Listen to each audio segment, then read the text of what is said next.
Sconto van produzione და arte Franci წარმოგიდგენთ. ეს იყო უზარმაზარი იმპერია. მცირე აზიის საზღვრებიდან მოსული თურქული დინასტიის. ისლამის მებრძოლების ოსმალოთა იმპერია.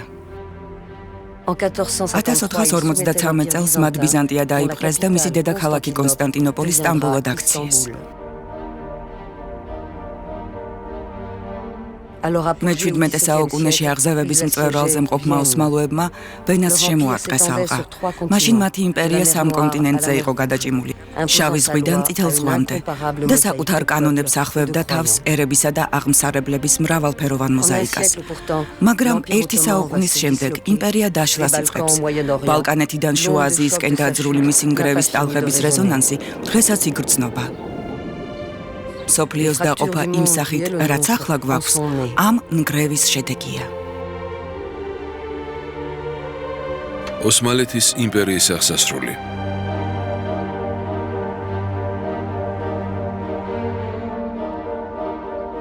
ნაწილი პირველი. ერები იმპერიის წინააღმდეგ.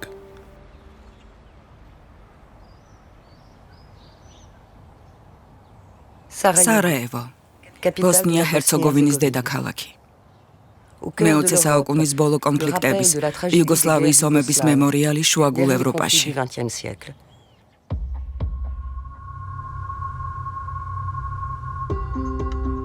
სარაევო 3 წელი იყო სერბ ნაციონალისტთა ჯარების ალყაში. სერბებს მტკიცედ ჰქონდათ გადაწყვეტილი გაენადგურებინათ ის, რაც ხალხთა თანაარსებობის ნიმუშად ითვლებოდა. მართლმადიდებელი სერბების, კათოლიკე ხორვატების და მუსლიმანი ბოსნიელების ერთობა.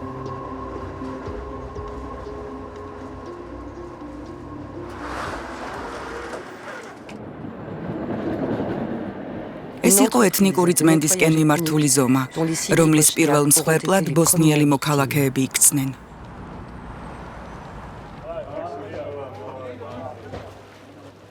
სხვა მოქალაქეების მსგავსად, ბოსნიელები სლავები არიან, მაგრამ მათი შთამომავლები, ვინც მე-14 საუკუნეში ოსმალეთის მიერ ბალკანეთის დაპყრობის შემდეგ ისლამი აღიარა.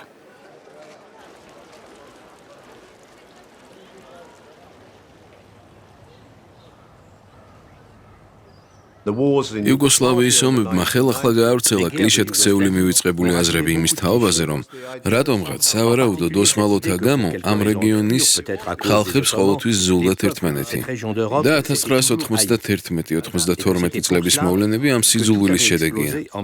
მაგრამ ვინც სამხრეთ-აღმოსავლეთ ევროპის ისტორიას იცნობს, იცის, რომ ეს აზრი მცდარია. ეს ომები ეთნიკურ შუხს არ გამოუწვევია.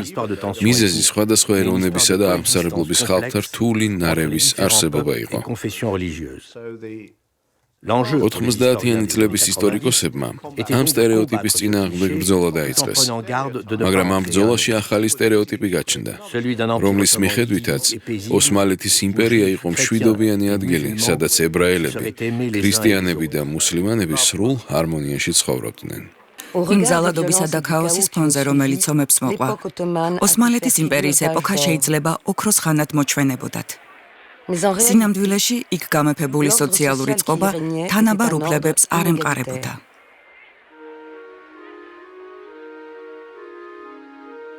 არამუსლიმანები მუსლიმანებზე დაბალფენად ითვლებოდნენ, განსხვავებულად იბეგრებოდნენ.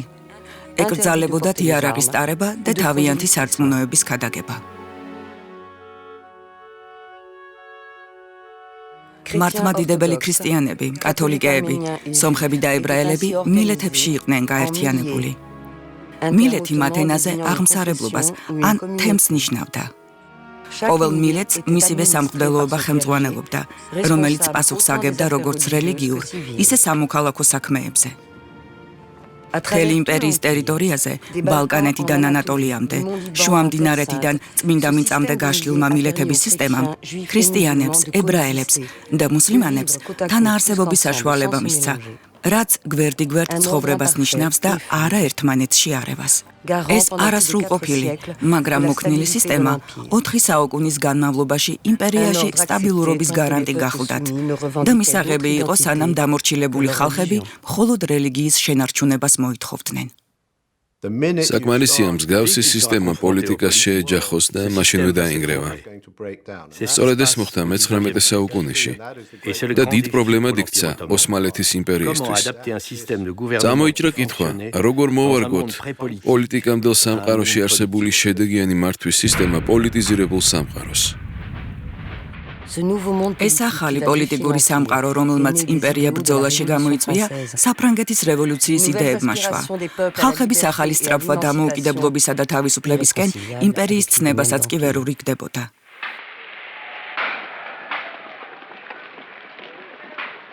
ბერძნები პირველები აუმხედრდნენ ოსმალთა უღელს და 1821 წელს იფეთქა ამბოხებამ, რომელიც მალე ნამდვილ ომში დამოუკიდებლობისთვის ბრძოლაში გადაიზარდა. ბერძნებში თვითმყოფადობის გრძნობამ მე-19 საუკუნის დამდეგზე ბევრად ადრე იჩინა თავი. ის ძველი საბერძნეთის მემკვიდრეობას და, რაც მთავარია, სარწმუნოებას, მართლმადიდებლურ ქრისტიანობას ეფუძნებოდა.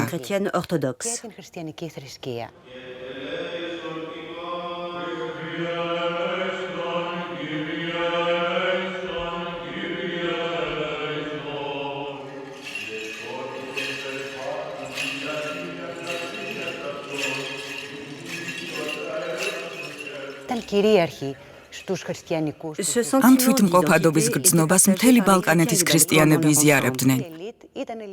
მათი რჩეულნი და რელიგიური წინამძღვრები ბერძნები იყვნენ.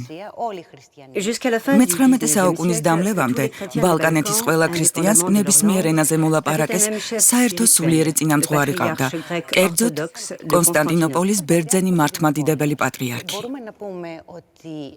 ამდენად შეიძლება ითქვას, რომ რელიგიის, ენისა თუ განათლების კუთხით ბერძენთა თვითმყოფადობას დიდხანს ეკავა გაბატონებული ადგილი ოსმალეთის იმპერიის ქრისტიან მოსახლეობაში.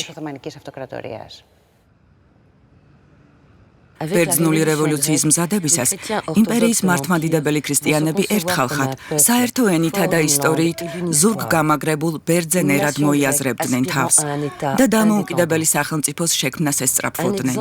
ეს იყო სხვა ეროვნული უმცირესობებისთვის მიცემული მაგალითი, რომელსაც შეეძლო შიგნიდან დაეშალა იმპერია. ოსმალეთის მტრები ამას მიხვდნენ და მუსლიმანური იმპერიის მიერ ჩაგრულ ქრისტიანთა დაცვის საბაბით საფრანგეთმა, დიდმა ბრიტანეთმა და რუსეთმა დამოუკიდებლობისთვის მებრძოლ ბერძნებს დაუჭირეს მხარი. ყველას უნდოდა ოსმალოთა ტერიტორიას დაპატრონებოდა, როგორც ევროპაში, ისე აღმოსავლეთში. ხმელთაშუა ზღვის სანაპიროს შუაში მდებარე საბერძნეთს სტრატეგიული მნიშვნელობა ჰქონდა, განსაკუთრებით რუსეთისთვის, რომელიც ცდილობდა ხმელთაშუა ზღვის სრუტეები თავის კონტროლქვეშ მოექცია.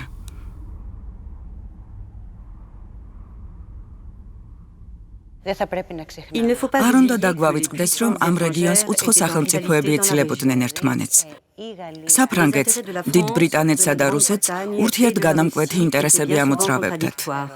ზოგჯერ ამ სამიდან ორი სახელმწიფო მესამესთან საბრძოლველად ერთიანდებოდა. საბერძნეთი კი მათი ინტერესების გადაკვეთის ადგილზე მდებარეობდა, კერძოდ ორი ქვეყნის ინტერესების, ბრიტანეთის, რომელიც დიდი საზღვაოსნო სახელმწიფო იყო ხმელთაშუა ზღვის აღმოსავლეთით, და რუსეთის, რომელიც ხმელთაშუა ზღვაზე გასასვლელის მოპოვებას ცდილობდა. 1829 წელს ლონდონში საფრანგეთს, დიდ ბრიტანეთსა და რუსეთს შორის შედგა მოლაპარაკება საბერძნეთის დამოუკიდებლობის თაობაზე. დამოუკიდებლობის, რომელმაც უკუღმა დაატრიალა იმპერიის ბედის ბორბალი.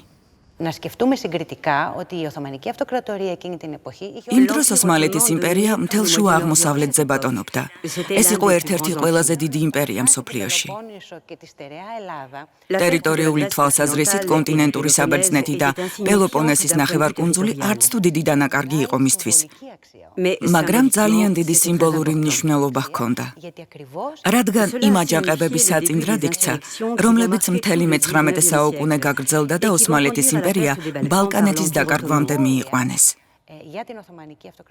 ეს კი დიდი ტრავმა იყო და დღემდე ტრავმად რჩება თურქეთის ისტორიაში.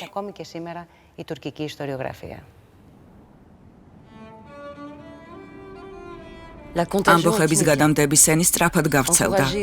რუსეთის მიერ შეგულიანებული სერბეთის და რუმინეთის სლავები აჯანყდნენ და ავტონომია მოიპოვეს.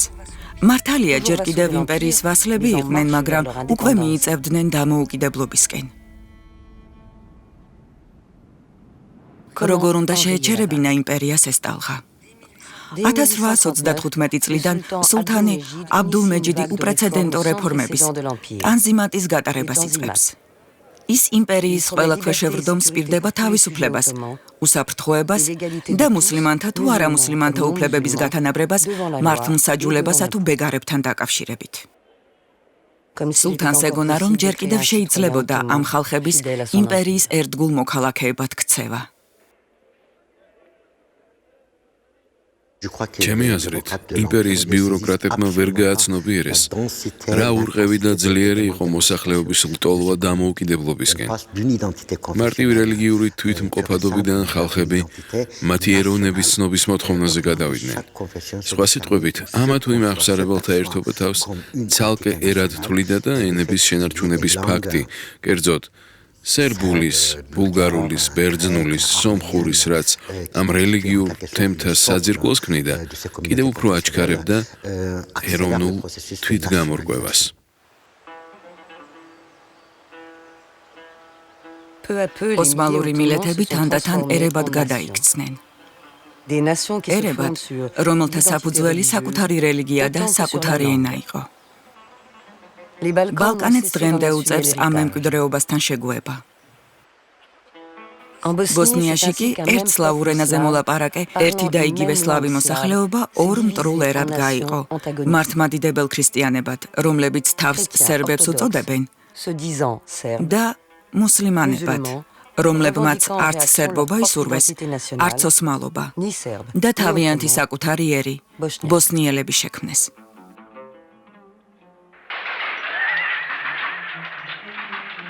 1875 წელს პროვინციაში სერბი გლეხების რევოლუცია მიფეთქა და კიდევ უფრო გააძლიერა ხალხებს შორის განხეთქილება. ბოსნიაში მიწათმფლობელთა უმრავლესობა მუსლიმანი იყო. გლეხების მეტი წილი კი მართლმადიდებელი ქრისტიანი. ამდენად, გლეხების აჯანყება შეიძლება ერთსა და იმავე დროს კლასობრივ ბრძოლადაც იყოს აღქმული და ეთნიკურ ბრძოლადაც. ნაციონალისტი ისტორიკოსი იტყოდა, 1875 წლის ბოსნია-ჰერცეგოვინის მოვლენები ეროვნული აჯანყება იყო, მაგრამ იმდროინდელი წყაროების თანახმად მართლა ორივე იყო. რეგიონში ქრონიკული შიმშილობის პერიოდი იდგა. ცვალებადი ატმოსფერული მოვლენების გამო წირი მოსავალი მოდიოდა. ამდენად ეთნიკური იყო ის აჯანყება თუ კლასობრივი. ორივე იყო ერთდროულად. მთელი ბალკანეთის ქრისტიანმა გლეხობამ იარაღს მოკიდა ხელი. ამას მოყვა სასტიკი რეპრესიები, რასაც დაქირავებული ოსმალო მებრძოლები, ბაშიბუზუკები ახორციელებდნენ. ბულგარეთში მათ ნამდვილი ხოცვა-ჟლეტა გამართეს. დასავლეთის პრესამ ეს მოვლენები გააშუქა. ევროპა ოსმალეთის იმპერიის ქრისტიანების მხარეს დადგა. თურქი ულმობლობის განსახიერებად იქცა. ყოველგვარი სისასტიკის ჩამდენ და იმდენად საძულველ არსებად, რომ ბალკანეთის მუსლიმანი მოსახლეობის მიმართ განხორციელებულ რეპრესიებზე არაფერი თქმულა.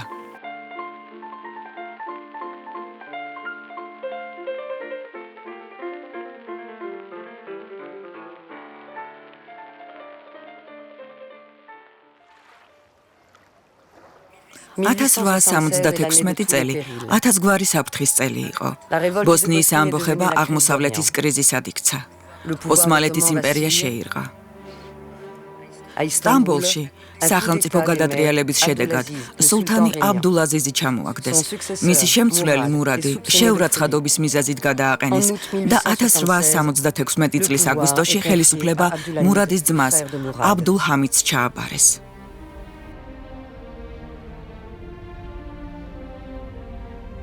ეიუპის საიმპერატორო მეჩეთში ოსმანთა დინასტიის ფუძემდებლის ოსმანის ხმალი შემოარტყეს წელზე. ის 34 წლის იყო და ოსმალოთა 34 სულთანი გახდა.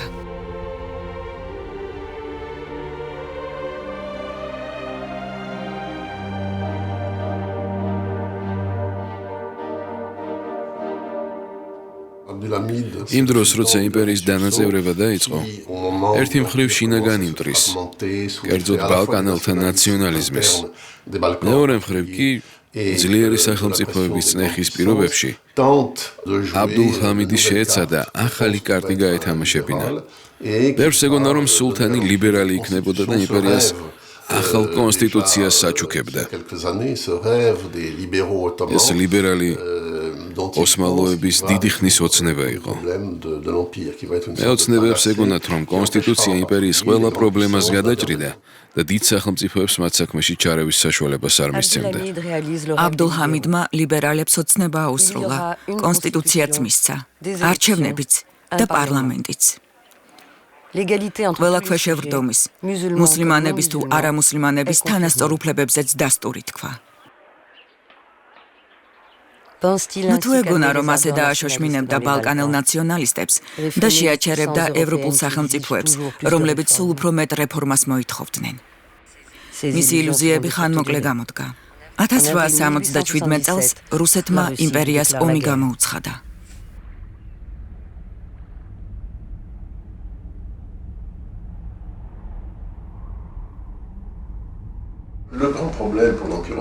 ოსმალეთის იმპერიის დიდი პრობლემა რუსეთი იყო. რუსეთს ამ იმპერიის დამხობა უნდოდა, რადგან სლავების დამცველად წარმოედგინა თავი, განსაკუთრებით ბალკანელი სლავების. იმხანად უკვე არსებობდა პანსლავური მოძრაობა, რომელიც საკმაოდ სერიოზული იყო და ჩემი აზრით დიდ გავლენას ახდენდა იმდროინდელი რუსეთის ხელმძღვანელ და ცნობილ პირებზე. ისეთი პიროვნებაც კი, როგორიც დოსტოევსკი იყო, კონსტანტინოპოლის აღების გარდა არაფერზე ოცნებობდა. ნატრობდა კონსტანტინოპოლი ცარგრადად ქცეულიყო, ანუ ცარების ქალაქად. მაშინ რუსეთის მეფეებს ცარს უწოდებდნენ. ერთი სიტყვით საოცარი ვითარება იყო. ქრისტიანობა ისლამს უპირისპირდებოდა, პანსლავიზმი ოსმალეთის იმპერიას, ბევრი რამე იდო სასწორზე. ოსმალეთის იმპერია რამდენიმე კვირაში დამარცხდა. რუსეთი მისი დანაწევრების ფართომასშტაბიან გეგმას სახავდა.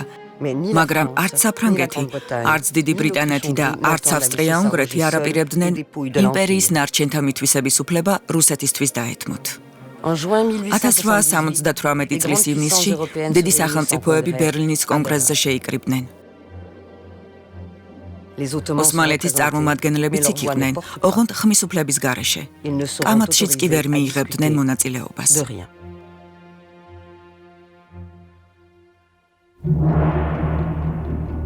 დიდი განაწილების დრო დადგა. რუსეთი, როგორც გამარჯვებული ქვეყანა, კავკასიის ტერიტორიებს დაეპატრონა და რაც მთავარია, ქრისტიანული სახელმწიფოს, ბულგარეთის შექმნას მიაღწია. ბულგარეთი ოფიციალურად ოსმალეთის ვასალად ითვლებოდა. მაგრამ ფაქტობრივად რუსეთის მეურვეობის ქვეშ გადავიდა. რუმინეთმა, მონტენეგრომ და სერბეთმა, როგორც იქნა, დამოუკიდებლობა მიიღეს. რაც შეეხება ბოსნია-ჰერცეგოვინას, მას ავსტრია-უნგრეთი დაეპატრონა, რითაც ბალკანეთზე რუსეთის გავლენის გავრცელება აღკვეთა. აბდულ-ჰამიდის იმპერიამ საერთო ჯამში 200,000 კვადრატული კილომეტრი დაკარგა ევროპაში. იმ ეპოქის ნამდვილი ისტორია მარტო ოსმალეთის იმპერიის ტერიტორიების დაკარგვა არ გახლავთ.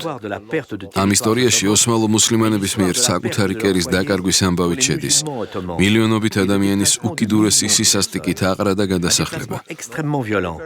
სწორედ ამ დროიდან აღიქმება ლტოლვილობა საერთაშორისო პრობლემად. დიახ, 1876-78 წლების კრიზისს და ამის შემდეგ შავი ზღვისპირეთში რუსეთის საზღვრების გაფართოებას ათასობით მუსლიმანი ლტოლვილი მოჰყვა შედეგად და მართლა დაიწყო ლტოლვილობის თანამედროვე ეპოქა.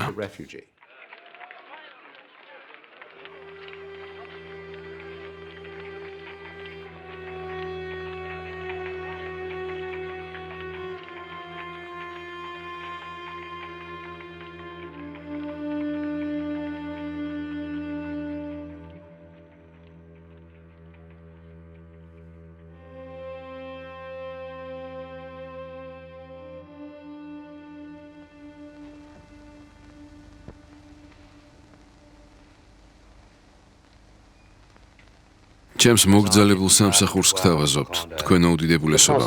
რას ფიქრობენ თურქეთზე იმ მხარეში, საიდანაც ახლა მოდიხარ? ფიქრობენ, რომ ეს ქვეყანა 2-3 საუკუნით ჩამორჩება ცხოვრებას?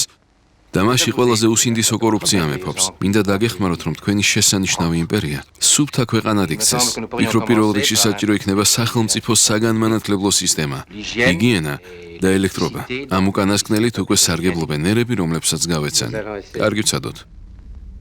ომისა და ბერლინში ნაგემები დამცირების შემდეგ აბდულჰამიდმა თავის ლიბერალობას წერტილი დაუსვა. 1876 წლის კონსტიტუციის მოქმედება შეაჩერა და მას შემდეგ მარტო მართავდა ქვეყანას როგორც დესპოტი. ოღონდ განათლებული დესპოტი. აბდულჰამიდს ხელი არ აუღია იმპერიის გადარჩენის გეგმაზე. მისივე სიტყვებით რომ ვთქვათ, უნდოდა აღმოსავლური ცივილიზაციისთვის შეერწყა ყველაფერი, რაც კი კარგი იყო დასავლურ კულტურაში. მისი მმართველობის დროს დაიწყო ჯარის, ადმინისტრაციის, მართლმსაჯულების, ვაჭრობის და ინფრასტრუქტურების მოდერნიზება. განათლება პრიორიტეტულ საქმედ იქცა. მთელ იმპერიაში გაიხსნა სამხედრო, სამედიცინო თუ იურიდიული აკადემიები.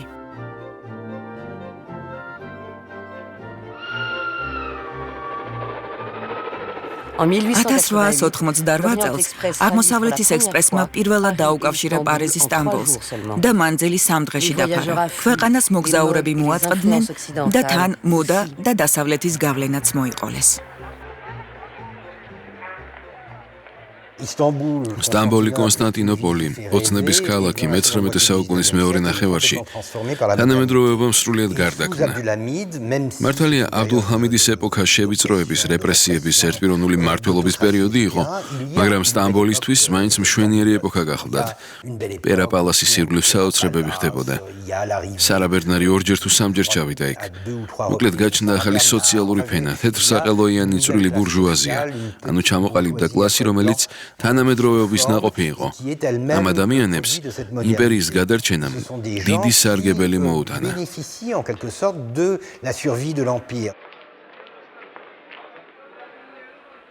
ევროპელებსაც ძალიან აწყობდათ ოსმალეთის იმპერიის გადარჩენა. კერძოდ საფრანგეთს და დიდ ბრიტანეთს. მათ ფული ჰქონდათ დაბანდებული იქაურ ვაჭრობაში, თუ სარკინიგზო და სამთო მომპოვებელ კომპანიებში. ოსმალეთის იმპერიის ბანკიც კი, ანუ სახელმწიფო ბანკი, საფრანგეთის და ბრიტანეთის კაპიტალზე იყო დაფუძნებული.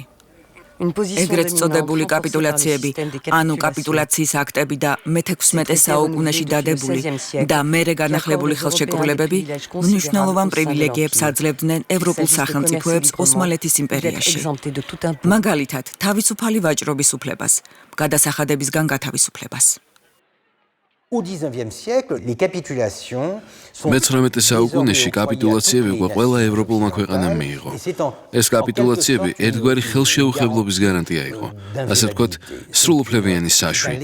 ისეთი რაღაც, რაც უხეშად რომ ვთქვათ, კაპიტულაციით დაცულ უცხოელს უფლებას აძლევდა, რაც მოესურვებოდა ის ეკეთებინა. და ამისთვის იმპერიის ხელისუფალთაგან არავინ შეაწუხებდა. ანუ ეს იყო ხელშეუხებლობა, ექსტერიტორიალურობა, თითქმის კოლონიალური უპირატესობა. კაპიტულაციების არსებობა ჩვენი უფლებების დარღვევაა, წამოიძახა სულთანმა აბდულჰამიდმა. მაგრამ რას იზამდა? სხვა გზა არ ჰქონდა. ხელისუფლებაში მოსულს სახელმწიფო გაკოტრებული დაუხვდა. იმპერია საფრანგეთის და ბრიტანეთის ბაზრის ვალების დაფარვა არ შეეძლო. 1891 წელს შეიქმნა სახელმწიფო ვალების მართვის ადმინისტრაცია, რომელიც სულთნის უფლებებს ზღუდავდა. ამერიდან კონსორციუმი თავს უფლებას აძლევდა იმ რაოდენობის სახელმწიფო შემოსავალი განეგო, რა რაოდენობაც მისი გათვლით გადახდის უნარიანობის უზრუნველსაყოფად თუ ვალების დასაფარავად იქნებოდა საჭირო. ეს იმპერიის ფისკალური სუვერენიტეტის პირდაპირი ხელყოფა იყო. ამას დიდი უკმაყოფილება მოჰყვა.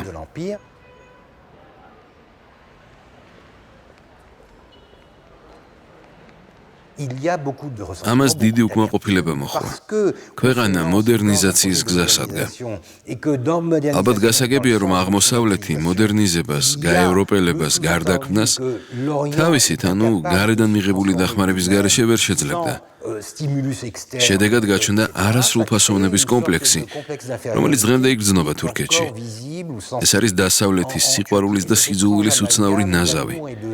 თურქებს თან უყვართ დასავლეთი, უნდათ მას მიბაძონ, მაგრამ თან სძულთ, რადგან ევროპა გაუბატონდათ და მათი საკუთარი ცხოვრების წესი გაანადგურა.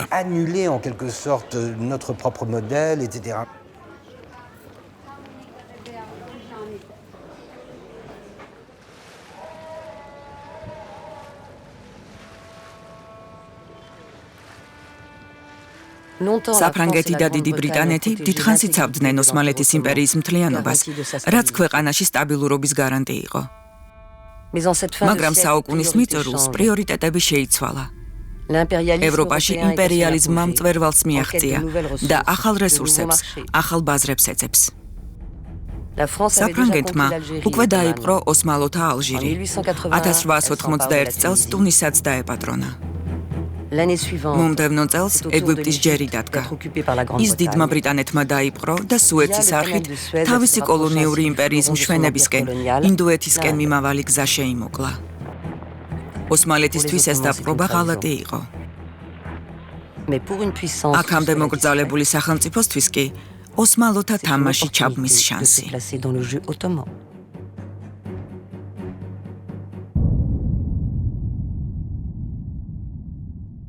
იმ დროისთვის გერმანია ძლიერი ეკონომიკის ქვეყნად იქცა. ის კონკურენციას უწევდა დიდ ბრიტანეთს, რომელსაც ბოლოს გაუსწრო და უკვე შეერთებულ შტატებსაც კი ეჯიბრებოდა. მას მერე საგარეო ვაჭრობის კუთხით ის მსოფლიოს სამ მოწინავე ქვეყანას შორის იყო და ეს ხდებოდა ვაჭრობისა და გაცვლა-გამოცვლის უპრეცედენტო გლობალიზაციის კონტექსტში. აღმოსავლეთის, კერძოდ ოსმალეთის იმპერიის ტერიტორიაზე შესვლაც ამ კონტექსტში უნდა განვიხილოთ. 1899 წელს კაიზარი ვილჰელმ მეორე ოფიციალური ვიზიტით ესტუმრა სტამბოლს. აბდულჰამიდმა დიდებული მიღება გაუმართა. დამეგობრების ნიშნად იმპერატორებმა რკინიგზის ახალი ხაზის გეგმა შეიმუშავეს.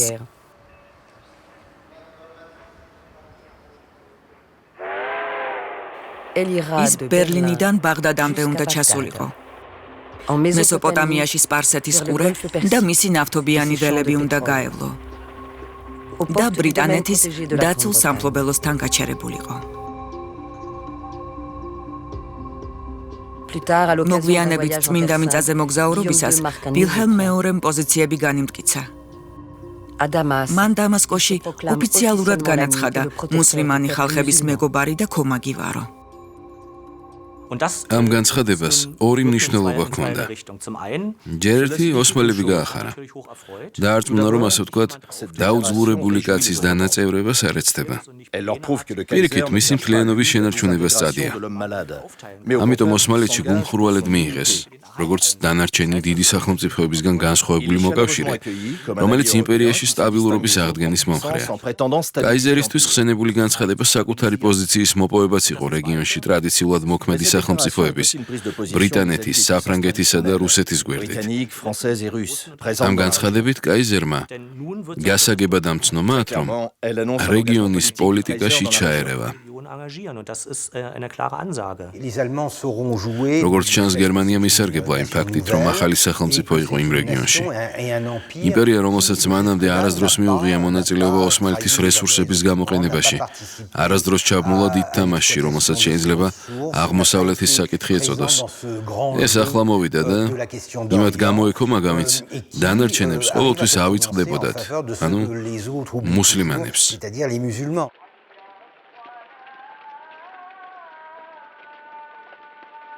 ეს ძალზე ჭკვიანური პოლიტიკური ნაბიჯი იყო. თან სწორედ იმ დროს გადადგმული, როცა სულთანმა აბდულჰამიდმა ისლამი ყველაზე მნიშვნელოვან პოლიტიკურ და სტრატეგიულ არგუმენტად აქცია. ოსმალეთის იმპერია ცდილობდა თავიდან აეცილებინა ბალკანეთის მოვლენების გამეორება არაბულ სამყაროში. მოვლენების, რომლებიც რელიგიისა და ისტორიის საფუძველზე ერებად დაყოფაში გამოიხატა. ბალკანეთის გამეორება იმ ტერიტორიების გამოყოფის ტოლფასი იქნებოდა, რომლებზეც ოსმალეთის იმპერიის სიძლიერე იყო დამოკიდებული. თუ იგივე პროცესები არაბულ სამყაროსაც მოიცავდა, იმპერია თურქეთის ტერიტორიის ამარად არჩებოდა. ოსმალეთი ყველა ღონეს ხმარობდა ამის თავიდან ასაცილებლად. ერთი მხრივ, აბდულჰამიდს კარგად ესმოდა, რომ ადრე თუ გვიან შეიძლებოდა ბალკანეთი დაეკარგა. და გარდაუვალი იქნებოდა უკანდახევა მცირე აზიისკენ, რომელსაც ანატოლიადაც მოიხსენიებდნენ. ამიტომ საჭირო იყო იმპერიის ბირთვის დაცვა მუსლიმანური პერიფერიისგან. ბირთვად აბდულ-ჰამიდს თურქები მიაჩნდა, მაგრამ მუსლიმანურ პერიფერიას ვინ შეადგენდა? ალბანელები, ქურთები და არაბები. აბდულ-ჰამიდი მარტო სულთანი, ანუ დროებითი მბრძანებელი არ გახდათ. ის ხალიფაც იყო, მორწმუნეთა მეთაური, სუნით ისლამისტთა სულიერი წინამძღვარი. სულთანთა ეს ატრიბუტი მე-16 საუკუნით თარიღდება. იმ დროით, როცა ოსმალეთის იმპერიამ წმინდა ქალაქები მექა და მედინა დაიპყრო. ხალიფამ შესანიშნავად შეასრულა თავისი მისია. მან ისლამისგან ახალი დუღაბი შექმნა თავისი იმპერიისთვის. რეორგანიზებული იმპერიისთვის, რომლის მოსახლეობის 3/4-ს ახლა მუსლიმანები შეადგენდნენ. 1900 წელს თავის იუბილესთან დაკავშირებით სულთანმა რკინიგზის ახალი ხაზი გახსნა, ჰიჯაზის ხაზი, წმინდა ხაზი, რომელმაც სტამბოლი მექასთან დააკავშირა. ეს ხაზი გვახსენებდა, რომ ოსმალოები პილიგრიმობის მცველები იყვნენ და კვლავაც ბრწყინავდნენ იმპერიის საზღვრებს გარეთ. ფიქრობ, მისი მიზანი ოსმალეთის იმპერიის დიდ მუსლიმანურ იმპერიად ქცევა იყო. დიდ მუსლიმანურ სახელმწიფოდ. უფრო ზუსტად, უკანასკნელ დიდ მუსლიმანურ სახელმწიფოდ მუსლიმანთა ისტორიაში, რადგან ირანი თითქმის სამეურვეო ქვეყნად იქცა. ისევ როგორც ავღანეთი. დანარჩენები კი კოლონიები იყვნენ. შეიძლება ითქვას, რომ ეს ნაბიჯები იმპერიისთვის მსოფლიოს დიდი სახელმწიფოს როლში გამოსვლის თავისებური საშუალება იყო.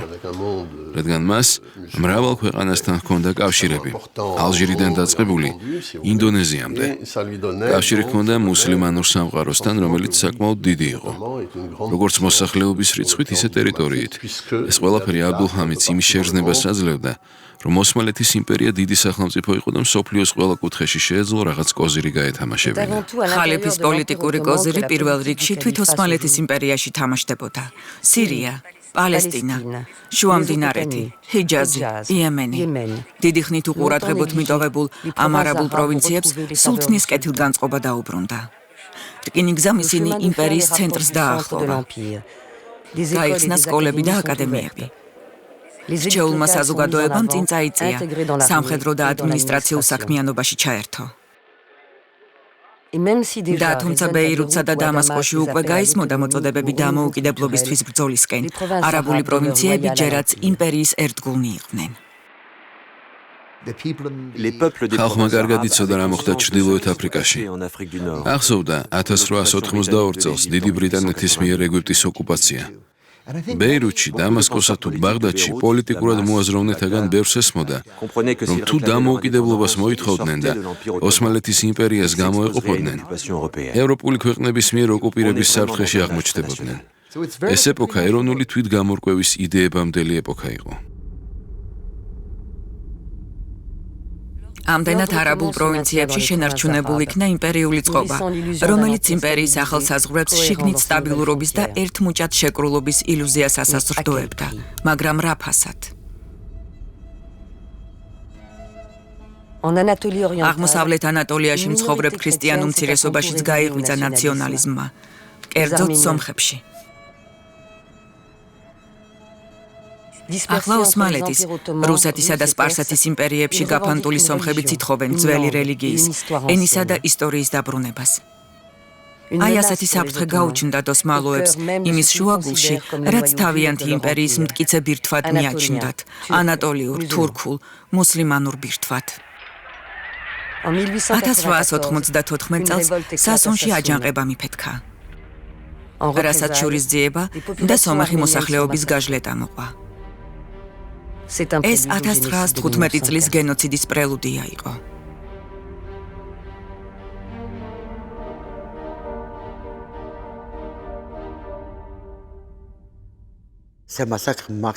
ამ ხოცვა-ჟლეტით იმპერიის ისტორიის შეწყვეტა დაიწყო.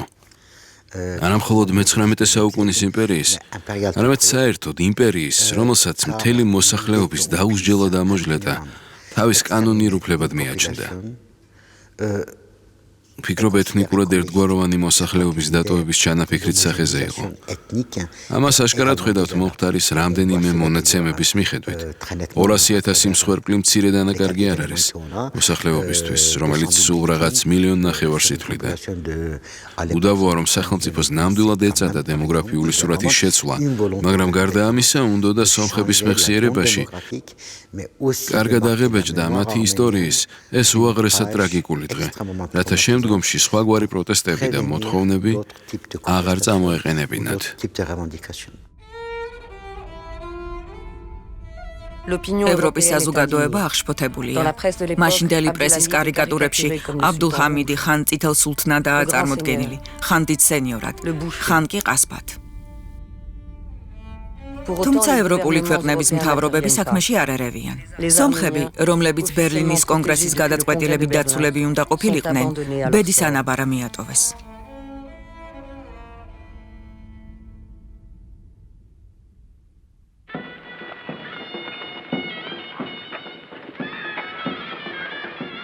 იმპერიამ მთელი ყურადღება ანატოლიაზე, მცირე აზიაზე გადაიტანა. მაგრამ მისი დაცემა ბალკანეთში მზადდება. მის უკანასკნელ ევროპულ ტერიტორიაზე, მაკედონიაში, სადაც ნაციონალისტი სერბები, ბერძნები და ბულგარელები ერთმანეთს დაუპირისპირდნენ.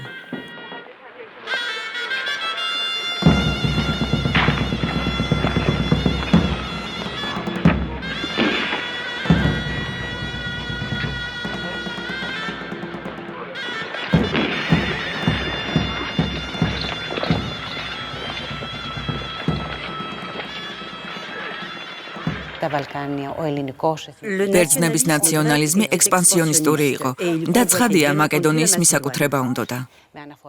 ისინი გამუდმებით ახსენებდნენ ძველ მაკედონიას, მეფე ფილიპეს და ალექსანდრე მაკედონელს. თავიდანვე ეს ბრძოლის ძალიან გავრცელებული ფორმა იყო ბერძენთა ეროვნულ მოძრაობაში. მაგრამ სულ მალე, მე-19 საუკუნის მეორე ნახევარში, ბულგარელთა ეროვნული მოძრაობაც გაჩნდა. და მანაც მოითხოვა მაკედონია მაშინ, როცა სერბების ეროვნული მოძრაობა მაკედონიის ჩრდილოეთ ნაწილს ითხოვდა. გაჩნდა სხვა ადგილობრივი მოძრაობებიც. ყველა ისე იქცეოდა, თითქოს ოსმალეთის იმპერია არ არსებობდა. სხვადასხვა ეროვნების ქრისტიანები გააფთრებით ებრძოდნენ ერთმანეთს. საოცარია, მაგრამ ბევრად მეტ სისასტიკეს იჩენდნენ, ვიდრე ოსმალეთის იმპერიასთან ბრძოლაში. არადა ეს რეგიონი სწორედ ოსმალეთის საკუთრება იყო. ეს პროცესი იყო. აი რა უნდა აღინიშნოს. ხალხს უცებ არ აღმოუჩენია, რომ ბერძნები, ბულგარელები ან თურქები არიან. ეს გავხდათ პროცესი, რომელსაც უნდა გაერკვია, იყო თუ არა მაკედონიაში მცხოვრები ყველა მართლმადიდებელი ქრისტიანი ბერძენი ან ბულგარელი. ეს იყო ბრძოლა, რომელიც რამდენიმე ათწლეული გრძელდებოდა. იბრძოდნენ სკოლებში, ეკლესიებში და პრესაში. 1905-6 წლებიდან ბრძოლა ძალიან გამძაფრდა და ბერძნებისა და ბულგარელების ომად იქცა, რომელიც ოსმალეთის ოფიციალური პირების თვალწინ მიმდინარეობდა. და სწორედ მაშინ ამოტივტივდა კითხვა, რეგიონში მცხოვრები ყველა მუსლიმანი უბრალოდ მუსლიმანია თუ მათაც აქვთ ეროვნება? ამ კითხვის პასუხი ოსმალეთის ჯარისრიგებიდან მოვა. 1908 წლის სამივლის სალონიკში ახალგაზრდა ოფიცერთა ერთმა ჯგუფმა ამბოხება მოაწყო. ოსმალეთის ყველა სამხედრო პირის მსგავსად, ისინიც მუსლიმანები იყვნენ. სულთნის ოპოზიციონერთა ძირითადი ძალის, ერთობისა და პროგრესის პარტიის წევრი ახალგაზრდები მათი თურქული იდენტობის აღიარებას მოითხოვდნენ. ისინი თავს დამცირებულად გრძნობდნენ.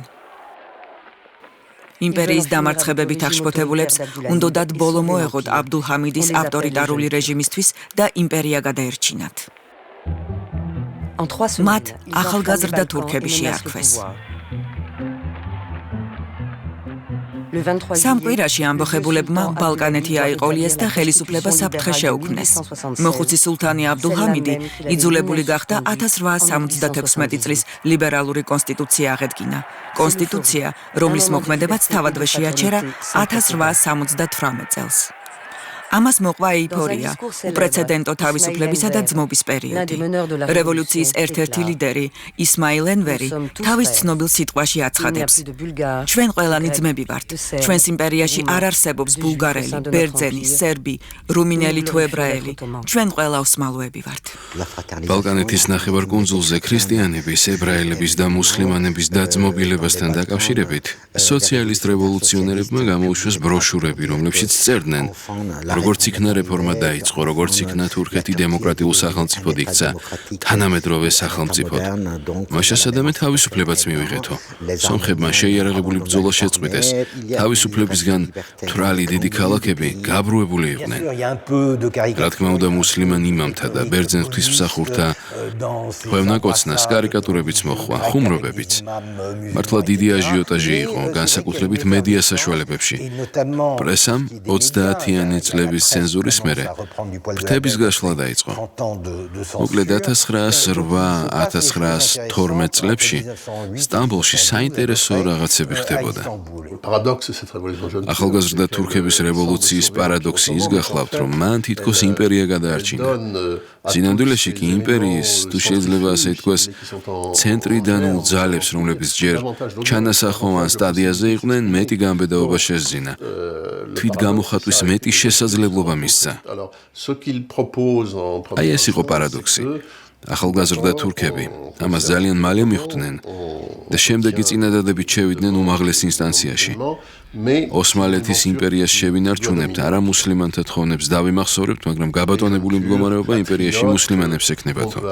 და ახალგაზრდა თურქები, პატრიოტები ნელ-ნელა თურქ ნაციონალისტებად იქცნენ. ერთი საუკუნის წინ საბერძნეთიდან წამოსულმა ნაციონალისტური მოძრაობის ტალღამ ოსმალეთის იმპერიის გულამდე, მის თურქულ ბირთვამდე მიაღწია და ისიც შეცვალა.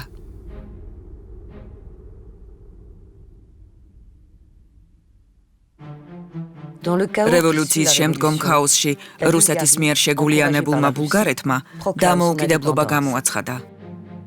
ავსტრია-უნგრეთმა ბოსნია-ჰერცეგოვინა დაიპყრო. ოსმალოებს იარაღი აყარეს.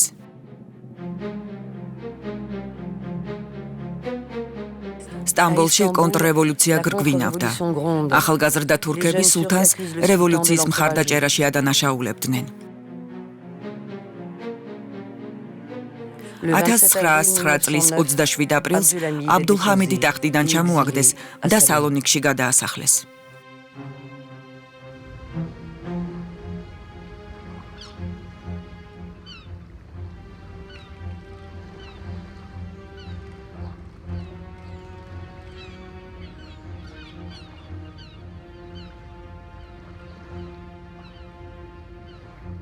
ტახტზე მისი უმცროსი ძმა რეშადი ავიდა მეჰმედ მეხუთის სახელით.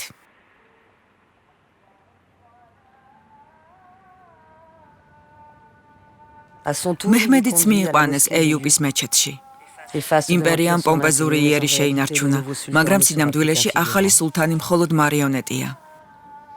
ამ იერიდან მართვის სადავეები რევოლუციონერების ხელშია.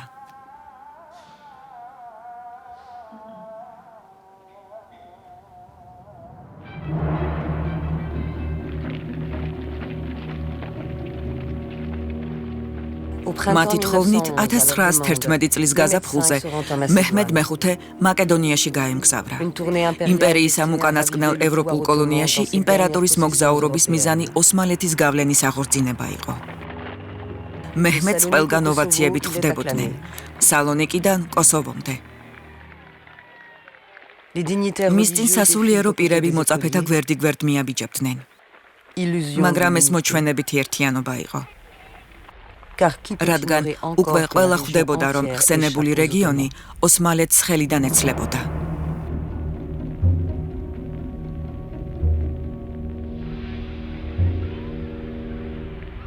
ალბანელი მუსლიმანებიც კი აჯანყდნენ. ისინი, ვისაც უკანასკნელ ბასტიონს და იმპერიის რკინის გალავანს უწოდებდნენ.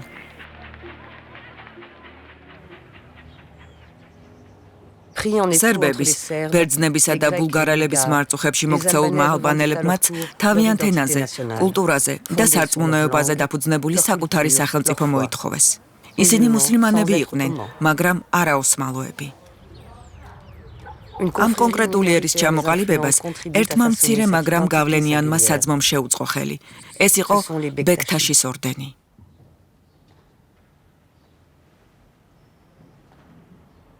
ჩვენ ის ხალხი ვიყავით, ვინც საკუთარ დამოუკიდებელ სახელმწიფოს მოითხოვდა და სულთანს თავის მამა დართვლიდა.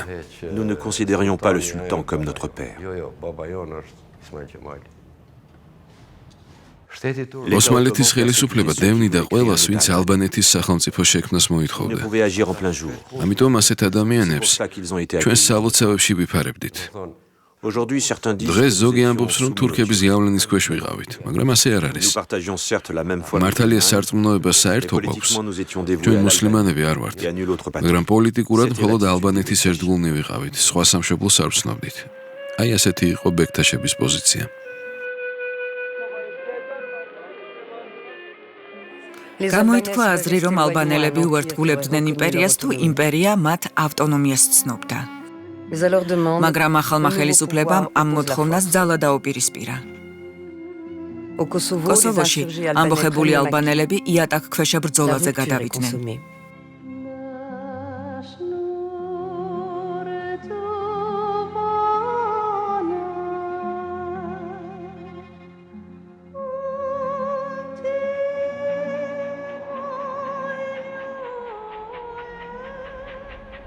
ბალკანეთი ნიშანს ღაელოდებოდა, რომ საბოლოოდ დაპირისპირებოდა იმპერიას.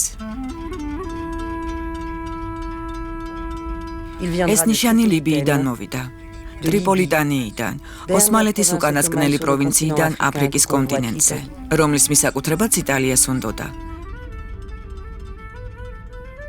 რომი 1911 წლის სექტემბერში გადავიდა შეტევაზე. ოსმალეთის ჯარი წინააღმდეგობას უწევდა, მაგრამ იტალიის წინსვლა ვერ შეაჩერა.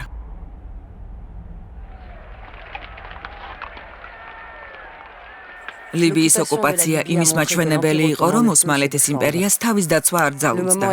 ამრიგად დადგა სერბეთის, მონტენეგროს, საბერძნეთისა და ბულგარეთის დროც. ასეთი შემთხვევის გამოსაყენებლად ისინი ბალკანურ ალიანსში გაერთიანდნენ და 1912 წლის ოქტომბერში ომი გამოუცხადეს იმპერიას. მათ ალბანეთის დაქირავებული მებრძოლებიც შეუერთდნენ.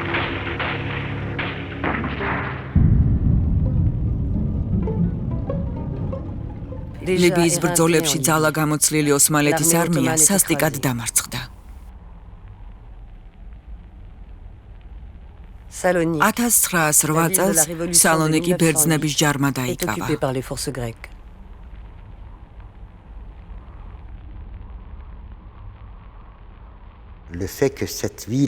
ქალაქი უბრძოლველად დაეცა, რადგან ოსმალეთის ჯარს წინააღმდეგობა არ გაუწევია. ეს ფაქტი იმპერიის მოსახლეობისთვის დამამცირებელი იყო. ამას მოჰყვა სტამბოლიდან ორ ნაბიჯში მდებარე ედირნეს დაცემა და ეს ორმაგი დამცირების საფუძვლად იქცა.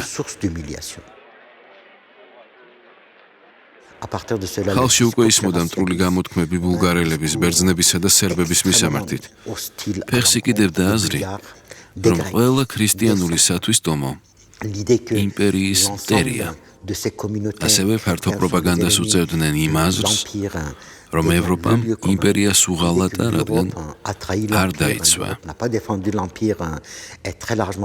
ეს ტერიტორიები ფუძემდებლური იყო იმპერიისთვის. იმპერიას უბრალოდ მიერთებული მიწები არ გახლდათ.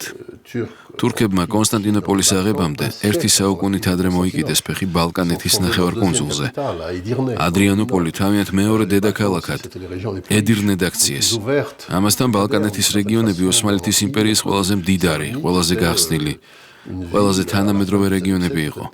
მე-19 საუკუნის დამლევს სალონიკი ალბათ უფრო თანამედროვე ქალაქი გახლდათ ვიდრე სტამბოლი.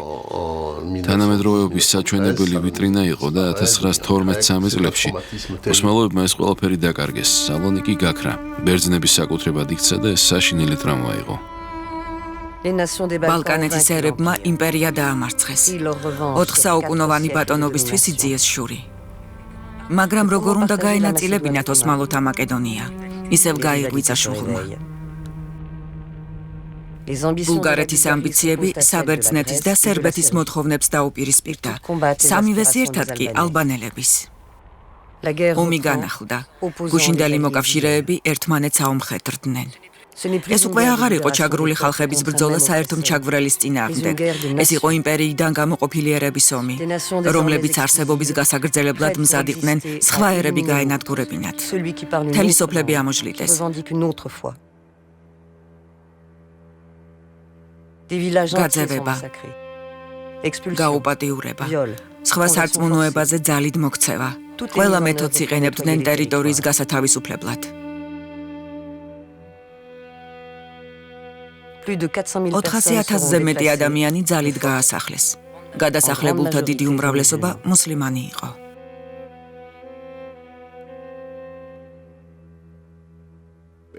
ეს იმის დასაწყისი იყო, რასაც დღეს ეთნიკურ წმენდას ვეძახით. 1990 წლის მოვლენები იმ პროცესის მაგალითია, რომელიც მე-19 საუკუნეში დაიწყო და მე-20 საუკუნის დასაწყისშიც იფეთქა.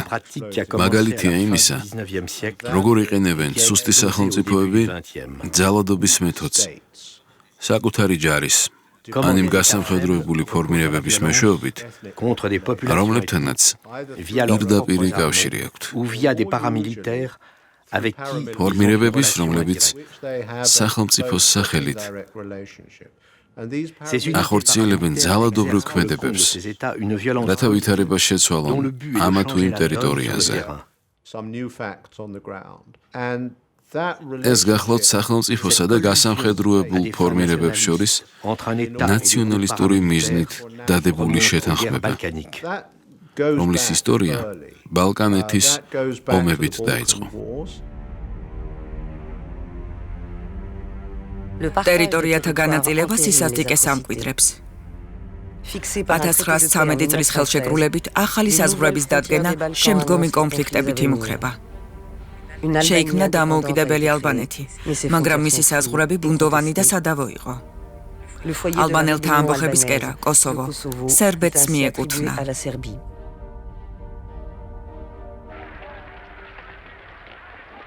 ეს გახლდათ უაღრესად სიმბოლური გამარჯვება, რომელმაც სერბებს კოსოვოპოლეს ბრძოლაში ნაგემები დამცირება დაავიწყა. კოსოვოპოლეს, ანუ კოსოვოს ველის ბრძოლა, რომელშიც ოსმალეთმა გაიმარჯვა, ბალკანეთზე იმპერიის ბატონობის სიმბოლო იყო.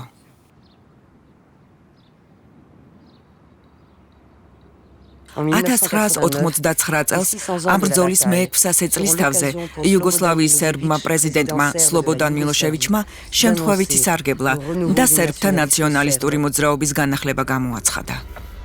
სწორედ ეს განახლება იყო წინამძღვარი ომებისა, რომლებმაც ყოფილი იუგოსლავია დაფლითეს.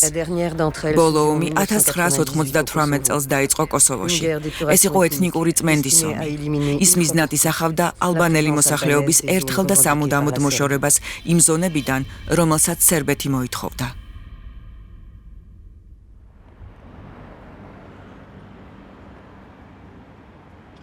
2003 წელს კოსოვო ევროპაში შექმნილ ბოლო სახელმწიფოდ იქცა.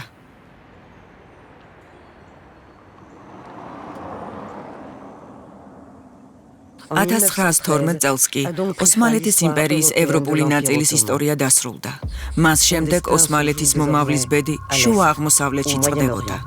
დიდმა ომმა, რომელიც უკვე გვიახლოვდებოდა, პროცესი დააჩქარა.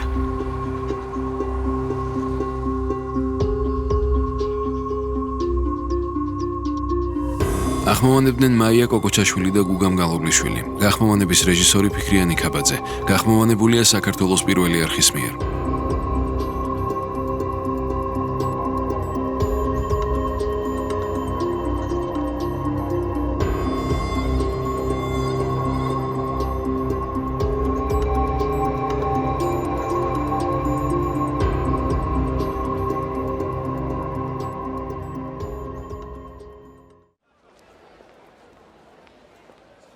Skondvan პროდუქციონი და არტე ფრანსი წარმოგიდგენთ.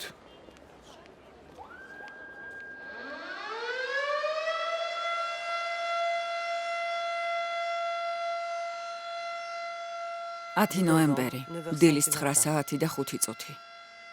1928 წლიდან მოყოლებული ყოველწლიურად ამ დროს, მისი გარდაცვალების წუთებში თურქეთი პატივს მიაგებს თავისი დამაარსებლის, მუსტაფა ქემალის, ათათურქის ანუ თურქთა მამის ხსოვნას.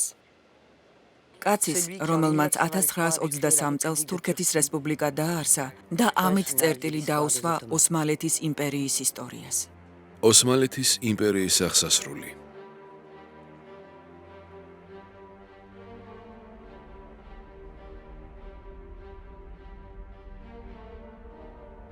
ოსმალეთის იმპერიის ევროპიდან გასვლას მთელი საუკუნე დასჭირდა.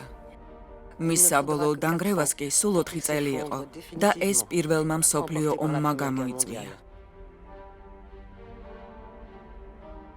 აღმოსავლეთში იმპერიის უკანასკნელი პროვინციების, არაბეთის ნახევარკუნძულის, შუა მდინარეთის, სირიისა და პალესტინის ტერიტორიებზე თანამედროვე შუა აღმოსავლეთი აღმოცენდა. გაჩნდა საზღვრები, სახელმწიფოები და ბზარები, რომლებიც გამუდმებით იჩენენ თავს. ნაწილი მეორე. დამსხვრეული შუა აღმოსავლეთი.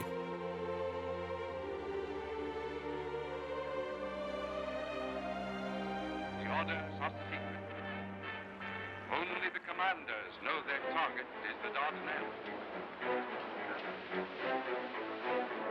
1915 წლის 25 აპრილი. საფრანგეთისა და ბრიტანეთის სამხედრო ნაწილები დარდანელის სრუტეში, გალიპოლის ნახევარკუნძულზე გადასხდომას ცდილობენ. ოსმალეთის იმპერია 1914 წლის ნოემბრიდან ებმება ომში. ის გერმანიის, ავსტრია-უნგრეთის და ბულგარეთის მხარეს იბრძვის.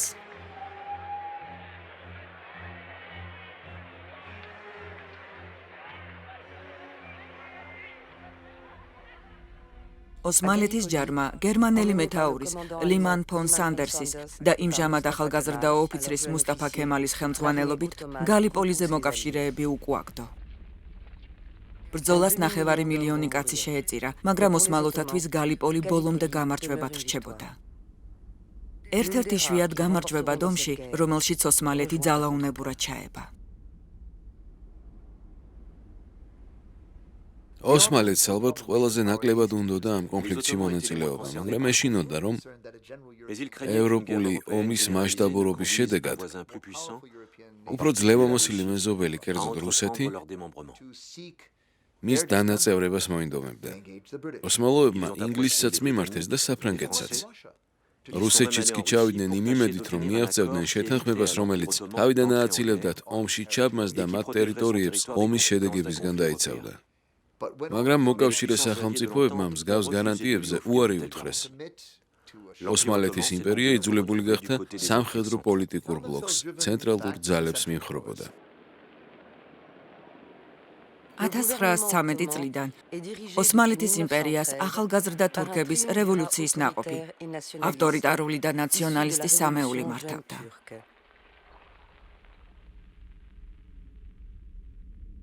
საზღვაო ფლოტის მინისტრი ჯემალ ფაშა, შინაგან საქმეთა მინისტრი თალაათ ფაშა და სამხედრო მინისტრი ენვერ ფაშა. ეს უკანასკნელი ყველაზე მეტად გერმანიასთან ალიანსის იდეას ემხრობოდა. რაკი ომში ჩაბმა თავიდან ვერ აიცილეს, სამმა ფაშამ იმპერია გერმანიის ჯარის გვერდით დააყენა. სტამბოლიდან ანატოლიის საზღვრებამდე, პალესტინიდან იემენამდე, ოსმალეთის ყველა პროვინციაში მობილიზაცია გამოცხადდა. 1914 წელი ისტორიაზე თურქების შურისძიების წლად უნდა ქცეულიყო. ისტორიის ბორბლის შემოbrunების წლად. მაგრამ პირველივე ბრძოლებიდან ნათელი გახდა, რომ ისტორიის და ბედის ბორბალი თურქებს დიდად არწყავდა და პირველი მსოფლიო ომი ისტორიაზე თურქების შურისძიების პერიოდად არ იქცეოდა. დასავლეთში ოსმალოები ახარხებდნენ მტრისთვის წინააღმდეგობის გაწევას, მაგრამ აღმოსავლეთში მათი ჯარი გაანადგურეს. 1915 წელს ენვერ ფაშამ რუსეთზე შეტევა წამოიწყო. მას კავკასიაში დაკარგული ტერიტორიების დაბრუნება და იმპერიის გაფართოება, ცენტრალური აზიისკენ გაწევა უნდოდა. მაგრამ ზამთრის ტყვეობაში მოქცეულ და ცუდად ეკიპირებულ ოსმალო ჯარისკაცებს ხშირად ბრძოლის დაწყებამდე ავლებდა მოსრს ტიფი, ქოლერა და შიმშილი. მაგრამ როცა ამ კატასტროფის მიზეზის დასახელება გახდა საჭირო, ოსმალო მეთაური არ გაიმედეს. ჩვეულებისამებრ, განტავების ვაცი უკვე შერჩეული ყავდათ. სომხები.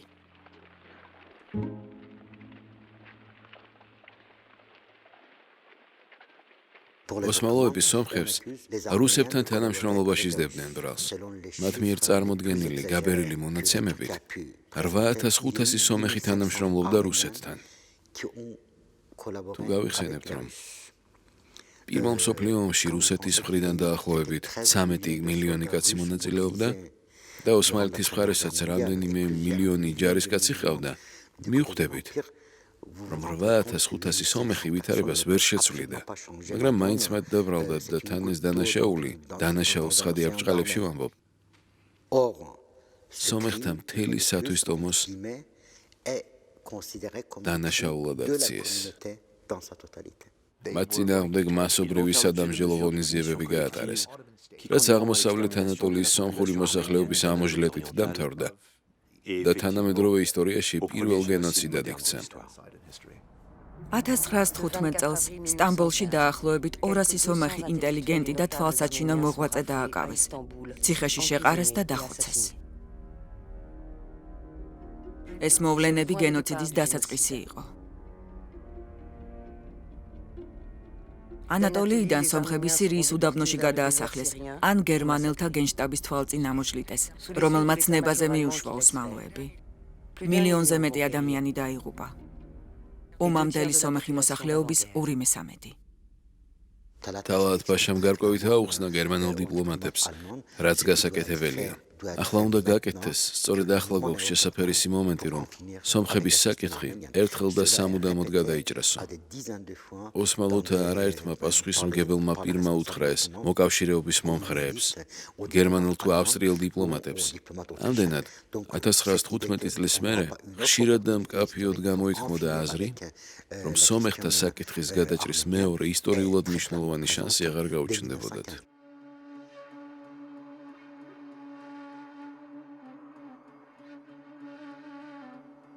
სომეხი მოსახლეობის განადგურება ოსმალეთის იმპერიის განზრახვაზე მეტყველებს. ქრისტიანების ადგილი იქ აღარ არის. მაშასადამი დარჩება მხოლოდ მისი მტკიცე, თურქული ბირთვი და მუსლიმანური პერიფერიები. როგორც კი იმპერია ომში ჩაება, სულთანმა და ხალიფამ მეჰმედ მეხუთემ მუსლიმანებს წმინდა ომისკენ მოუწოდა. ეს იყო მცდელობა ოსმალეთის იმპერიისთვის შეერთებინათ ყველა მუსლიმანი ხალხი, რათა სოლიდარობის სულისკვეთებით ერთ მუჭად შეკრულნის შებრძოლებოდნენ მოკავშირეებს. იმპერიის ყველა საზღვარს საფრთხე ემუქრებოდა. მოწინააღმდეგებად ყავდა რუსეთი, რომელმაც უკვე სპარსეთამდე წაიწია წინ.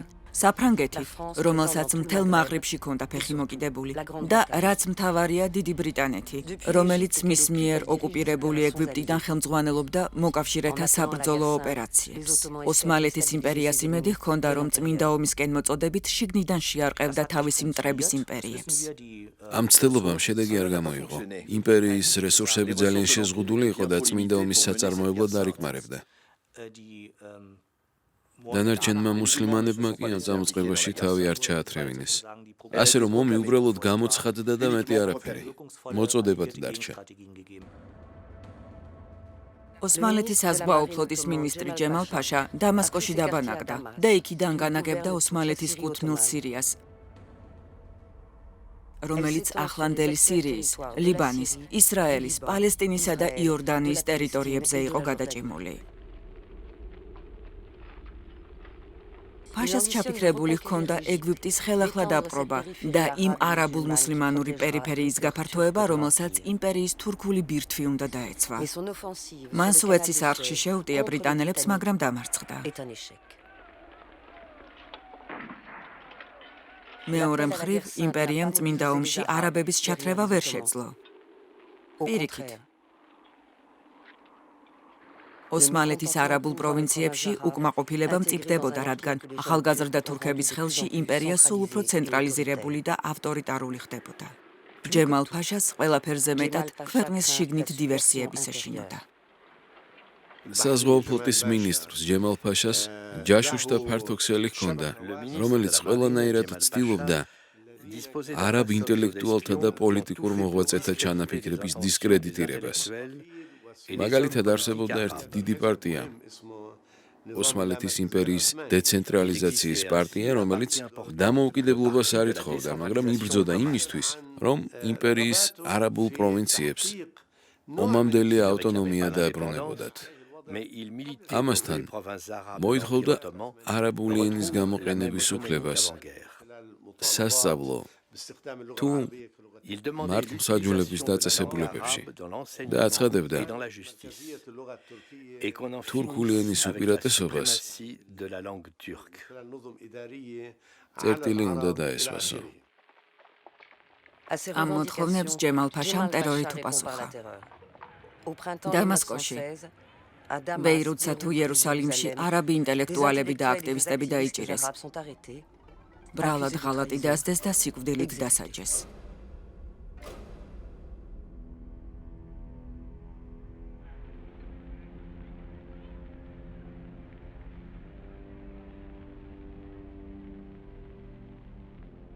სულ რაღაც 4 წელიწადში არაბული პროვინციების მოსახლეობამ უპრეცედენტო ტანჯვა გადაიტანა. საშუალო ფენის მოქალაქეებისთვის ოსმალთა უღელქვეშ ცხოვრება აუტანელი გახდა. შედეგად სახელმწიფოზე გაბრაზებულ ხალხს მისგან გამოყოფის სურვილი განუმტკიცდა. ოსმალოებს იმედი ჰქონდათ, რომ მათი ვასალის, მექის შერიფის ჰუსეინის მორალური ავტორიტეტის მეოხებით არაბები მხარს აუბამდნენ წმინდა ომს. ჰაშიმითთა დინასტიის შთამომავალი ჰუსეინი წმინდა ქალაქების მექისა და მედინის მცველი იყო. მაგრამ მას მთელი ჰიჯაზის უდაბნოს მეფობა და ოსმალეთის იმპერიისგან ავტონომიის მიღება უნდოდა. ახალგაზრდა თურქებმა ასეთ მოლაპარაკებებზე უარი თქვეს.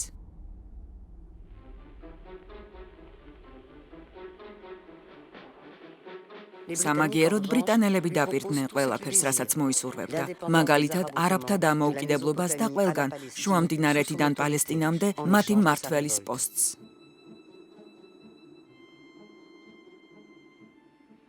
სანაცვლოდ ამბოხება მოსთხოვეს. ჯემალ ფაშას სასტიკმა ქმედებებმა საბოლოო გადაწყვეტილება მიაღებინა ჰუსეინს და 1916 წლის ივნისში მან არაბებს იმპერიის წინააღმდეგ ამბოხებისკენ მოუწოდა.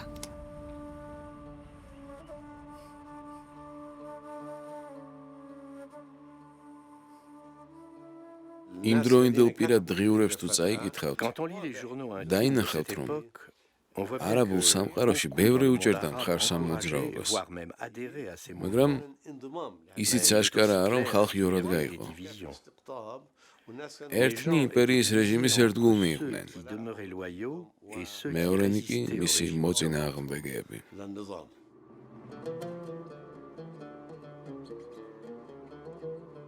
ამბოხებას ჰუსეინის ვაჟი, ფეისალი ხელმძღვანელობდა.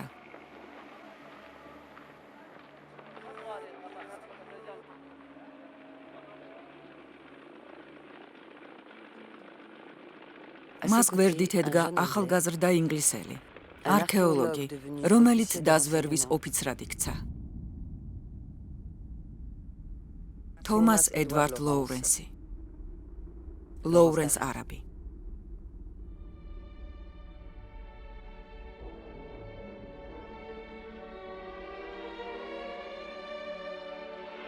წავედით.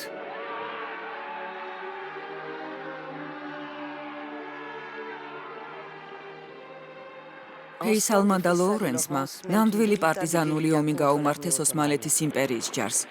ჰიჯაზის უდაბნოში პილიგრიმობის რკინიგზა გაანადგურეს. ის, რომელიც 1900 წელს აბდულჰამიდმა გააყვანინა როგორც არაბეთში ოსმალოთა ბატონობის სიმბოლო. ამბოხებულებმა დაიპყრეს აკაბა. რამდენიმე ფრონტზე სდებდნენ იმპერიის ძალებს და ბრიტანელებს პალესტინისკენ წინსვლის საშუალებას აძლევდნენ.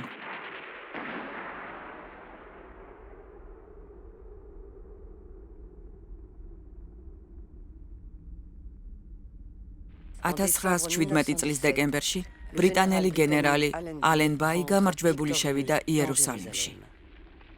გენერალ ალენბაისა და ბრიტანეთის არმიის ინდოელთა საჯარისო ნაწილების ჩამოსვლა პირველ რიგში ომის და ომით გამოწვეული ყველა ტანჯვის დამთავრებას ნიშნავდა.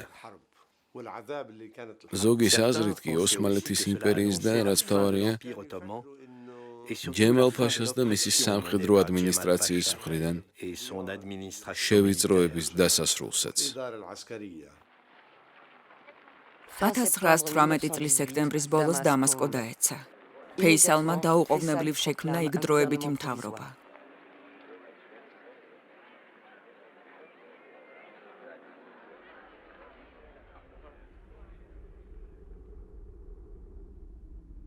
სულ რაღაც 4 წელიწადში დასრულდა არაბული სამყაროს და ოსმალეთის იმპერიის განცალკევება.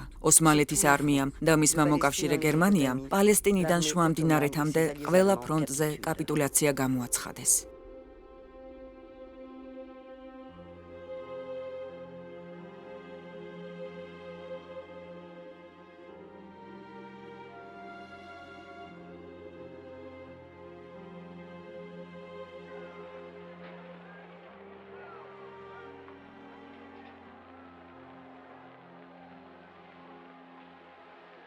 სულთანი მეჰმედ მეხუთე თავისი იმპერიის დაცემას ვერ მოესწრო.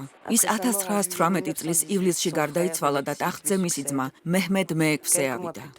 რამდენიმე თვის შემდეგ კი 1918 წლის ოქტომბერში, როცა გერმანიამ, ავსტრია-უნგრეთმა და ბულგარეთმა ევროპის ფრონტზეც დაყარეს იარაღი, მეჰმედ მეექვსე იძულებული გახდა ზავზე დათანხმებულიყო. მესამე დღეს თალაათი, ენვერი და ჯემალი, სამი ფაშა, რომლებიც ომის დროს იმპერიას მართავდნენ, გერმანიის წყალქვეშა ნავით გაიქცნენ და დანგრეული ქვეყანა მოკავშირეთა ანაბარად ატოვეს.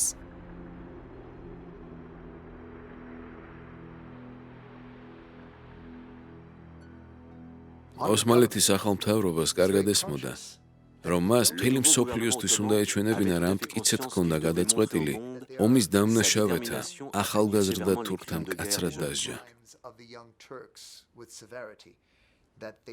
წინააღმდეგ შემთხვევაში თავად დაიჯდებოდა სამშვიდობო მოლაპარაკებების დროს. ეს ამბავი დასავლეთში ძალიან ბევრმა არ იცის,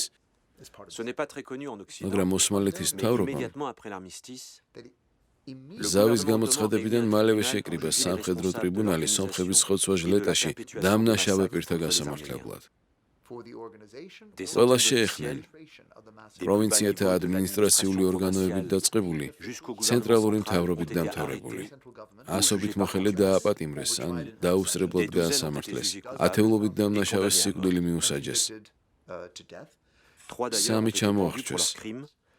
განსაჯდელთაგან ზოგმა წამყვანი როლი ითამაშა იმ გადაწყვეტილებების მიღებაში, რასაც ათასობით სომხის დახოცვა მოჰყვა, მაგრამ მთავარი დამნაშავეები, ამ გენოციდის ავტორები უკვე გაქცეული იყვნენ ქვეყნიდან და ცხადია ოსმალთა სასამართლოზე არ წარდგნენ. ოსმალეთის ახალი მთავრობა ძალიან ეცადა განდგომოდა ახალგაზრდა თურქების იდეებს და საქმიანობას, მაგრამ იმპერიის საბოლოო დაშლა მაინც ვერ აიცილეს თავიდან. სამშვიდობო კონფერენცია 1919 წლის 18 იანვარს პარიზში გაიხსნა.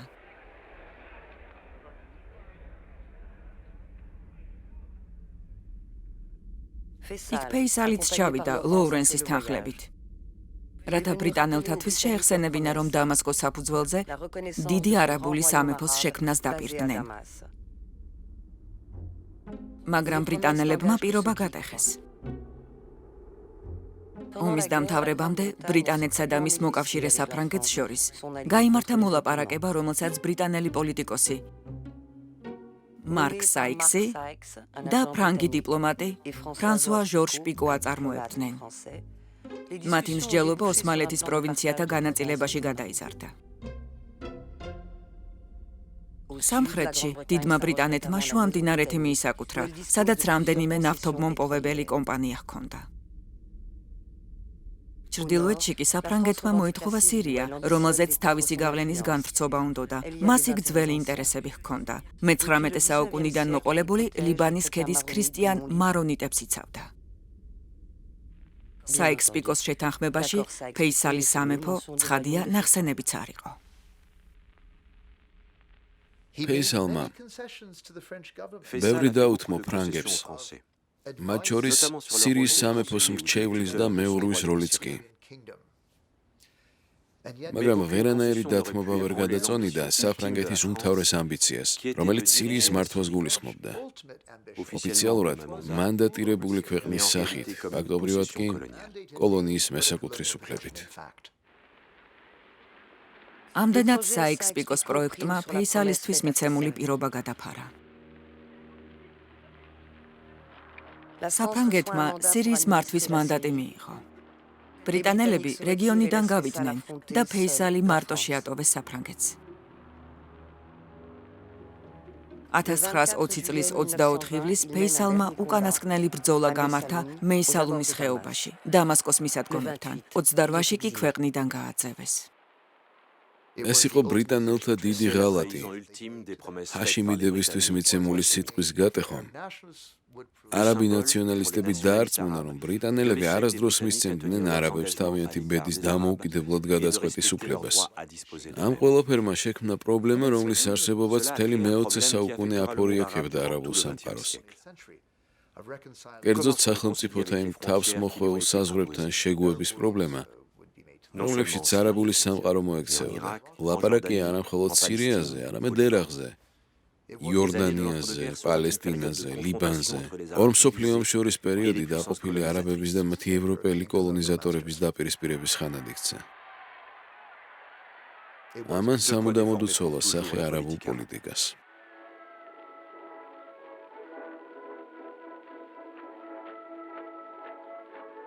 საფრანგეთმა მაშინვე მისცა თავის პროტეჟე მარიონეტებს დამოუკიდებლობა, რომელსაც ისინი ითხოვდნენ. ეს იყო დამოუკიდებლობა ოსმალეთის იმპერიისგან და დანარჩენი სირიისგანაც. 1920 წლის 1 სექტემბერს ბეირუთში ახალი სახელმწიფო შეიქმნა და დიდი ლიბანი ეწოდა. სახელმწიფო სიცოცხლის უნარიანი რომ ყოფილიყო, ლიბანის ქედს ბეირუთის მიმდებარე ქალაქები, ტვიროსი და ტრიპოლი და ბექაას ხეობის ნაყოფიერი მიწებით შეუერთეს. ლიბანის ქედზე ქრისტიანი მარონიტები მოსახლეობის უმრავლესობას შეადგენდნენ. ახალ სახელმწიფოში კი რაოდენობით მთის ფერდზე სუნით მუსლიმანებს გაუთანაბრდნენ, სამხრეთში კი შიიტებს. ეჭვი არ მეპარება, რომ 1920 წელს დიდი ლიბანის, ანუ ლიბანის შექმნას უამრავი სირთულე ახლდა. ლიბანის მუსლიმანი მოსახლეობის უმრავლესობისთვის წარმოიქმნა პირადობის პრობლემა, რომელიც განუწყვეტელი კონფლიქტების წყაროა ლიბანში. ფაქტობრივად მოხდა ის, რომ სახელმწიფომ თავისი უპირატესობები თემებს, სათვისტომოებს დაუთმო და ინდივიდი ამ ვითარებას ექვემდებარება. შედეგად შეუძლებელია მოქალაქეობის სტატუსის ჩამოყალიბება განვითარება. რადგან ასეთი რამ მხოლოდ ისეთ ქვეყნებში ხდება, სადაც სახელმწიფოს სრული ავტონომია აქვს თემებისგან. აი ამას ვეძახი მე.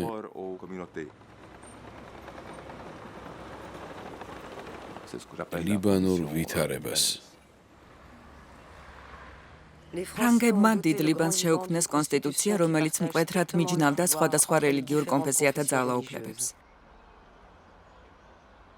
ეს იყო ხისტი პოლიტიკური კონფესიონალიზმი, რომელსაც ლიბანმა 1953 წელს მოპოვებული დამოუკიდებლობის მიუხედავად თავი ვერ დააღწია.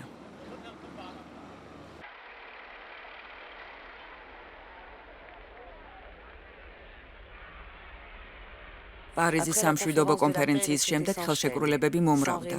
სან-რემოს ხელშეკრულება, სევრის ხელშეკრულება. ისინი ერთმანეთის მიყოლებით აკუცმაცებდნენ ოსმალეთის იმპერიის ნარჩენებს.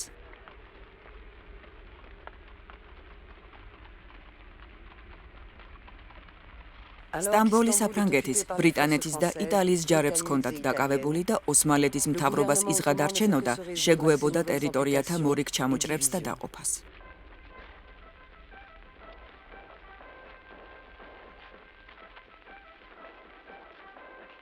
ბევრს გვაქვს გეოგრაფიული ერთიანობის ნოსტალგია. იმ დროს შევნატრით, როცა არაბული სამყარო და საერთოდ შუა აღმოსავლეთი დაყოფილი არ იყო. სამხრეთ ლიბანი და გალილეა ერთი მთლიანი რეგიონი გახლდათ. ხალხი ისე დადიოდა მთელ ტრანსიორდანიაში, როგორც ერთ ქვეყანაში. იგივე ითქმის სირიასა და პალესტინაზე. ესეც ერთი მთლიანი ტერიტორია იყო. ხალხი შეჩვეული იყო ამ ერთიანობას, რომელსაც ბრიტანელთა შემოსვლამ და მეზობელი არაბული ქვეყნებისგან პალესტინის გამიჯვნამ დაუსვა წერტილი.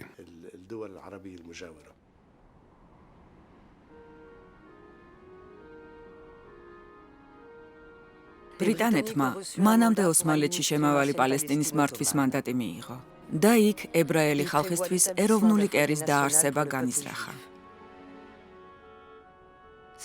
ეს ომის დროს დადებული მეორე პირობის შესრულება იქნებოდა. იმ სიონისტური მოძრაობისთვის მიცემული პირობისა, რომელიც ევროპიდან დევნილი ებრაელების დასასახლებლად ეძებდა ტერიტორიას. 1917 წლის ნოემბერში საგარეო საქმეთა მინისტრმა სავსებით გასაგებად განაცხადა: მისი უდიდებულესობის მთავრობა კეთილგანწყობით უყურებს პალესტინაში ებრაელი ხალხისთვის ეროვნული კერის შექმნას.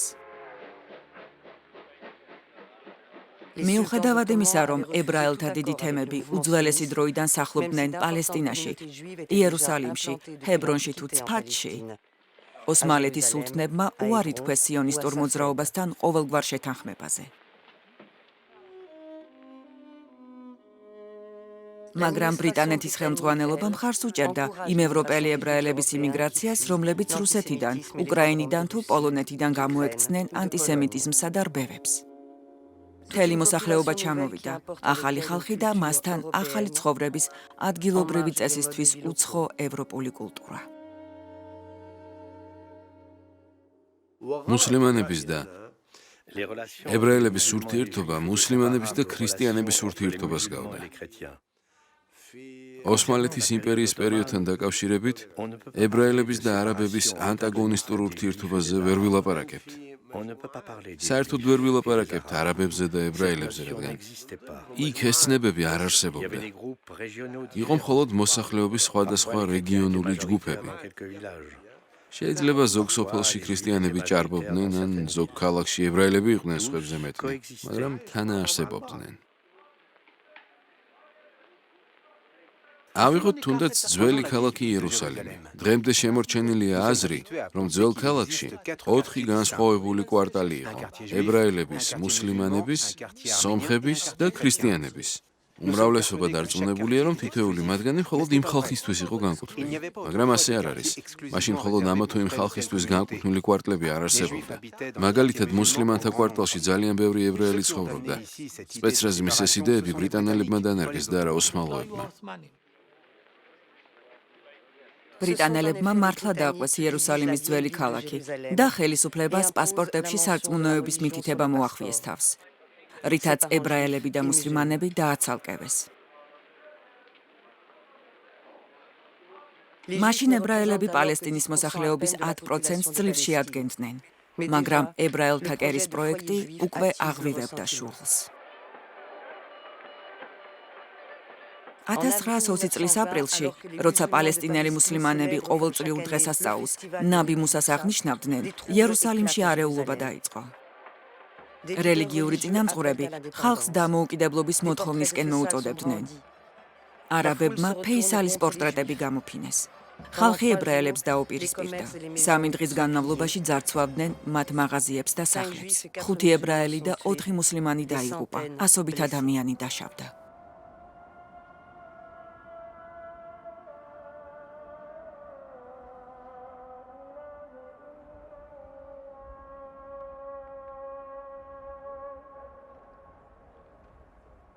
$1920 წელი რელიგიასა და ნაციონალიზმს შორის კავშირის დამყარების წელია. იმ თვალსაზრისით კავშირის, რომ რელიგია ძალას მატებდა ნაციონალიზმს, ეთნიკურ ნაციონალიზმს. მაგრამ ეს ომი თეოლოგიური ომი არ იყო. ამით განსხვავდება ჩვენი ეპოქა შუა საუკუნეებისგან. ეს არ არის თეოლოგიური კონფლიქტი. ეს არის ბრძოლა ეთნიკურ ჯგუფებს შორის. რელიგია კი მათ თავიანთი ეთნიკური მეობის შენარჩუნებაში ეხმარება. და ეს ხვისას უკუაგდებს.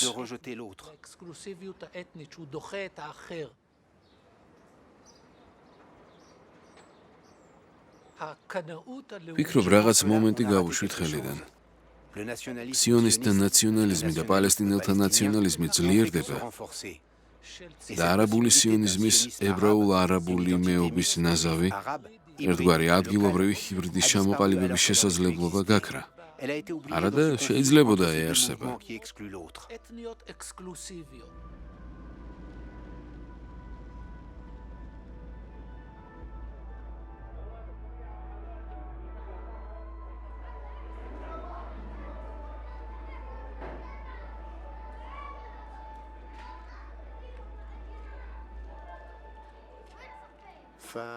ბედის ირონია ის არის, რომ მსოფლიო ომს წერტილი უნდა დაესვა ქვეყნების დაყოფისა და მისი თანხმლები ტრაგედიებისთვის.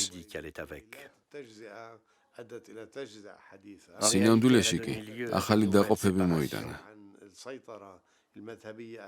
გააძლიერა შეუწყნარებლობა. ხელი შეუწყო ახალი რელიგიური კონფლიქტების აღმოცენებას.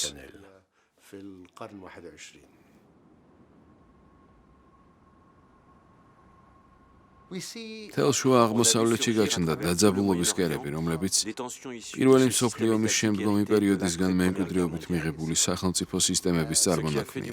ამიტომაც იყო შუა აღმოსავლეთი მთელი მე-20 საუკუნის განმავლობაში კონფლიქტების ზონა. სამწუხარო სიმართლეა, მაგრამ არც ერთ ხელშეკრულებას არ დაუმყარებია მშვიდობა ოსმალოთა ტერიტორიებზე.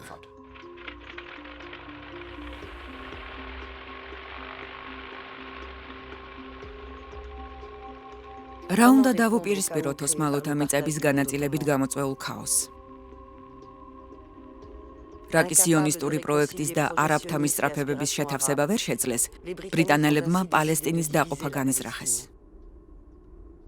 გადაწყდა, რომ ებრაელთა კერა მხოლოდ მდინარე იორდანეს დასავლეთ ნაპირზე განთავსდებოდა. აღმოსავლეთი ნაპირი კი, ანუ ოსმალოთა იმპერიაში შემავალი პალესტინის 3/4 ტრანსიორდანიად, ახლანდელ იორდანიად იქცეოდა. ტრანსიორდანია ფეისალის ძმას, აბდულას ჩააბარეს.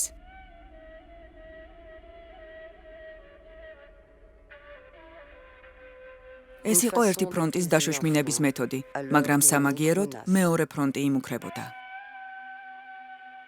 1920 წლის ივნისში დიდმა ამბოხებამ იფეთქა შუამდინარეთში, რომელიც ასევე ბრიტანეთის მანდატქვეშ იყო. ეს არ იყო ერთი ამბოხება. ეს იყო ამბოხებათა მთელი რიგი. ტომთა ბელოდები სხვა მიზეზით აჯანყდნენ. წმინდა ქალაქების მორწმუნეები სხვა მიზეზით. საერთო ჯამში კი ყველა არას ეუბნებოდა ბრიტანელებს. ტომები გაბრაზებული იყვნენ, რადგან ბრიტანელები მათ ფულს არ უხდიდნენ. ნაჯაფის და ქარბალას სასულიერო პირების ქმედება კი რეაქცია იყო ირანის მოვლენებზე, რადგან ირანის სასულიერო პირებიც ბრიტანელთა იქ-ყოფნის წინააღმდეგ გამოდიოდნენ.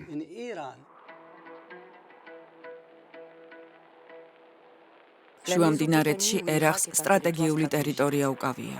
ის ოსმალეთის 3 ყოფილი პროვინციისგან შედგება. ბაღდადის პროვინციისგან, რომლის მოსახლეობა სუნიტების, შიიტების, ებრაელებისა და ქრისტიანების ნარევია. მოსულისგან, რომლის მოსახლეობის მეტი წილი ქურთია და უმეტესად შიიტებით დასახლებული ბასრასგან. ოსმალოებმა შუამდინარეთი იმისთვის დაიპყრეს, რომ თავიანთი დიდი მტრისგან, შემდგომში ირანად წოდებული სპარსეთის იმპერიისგან დაეცვათ თავი.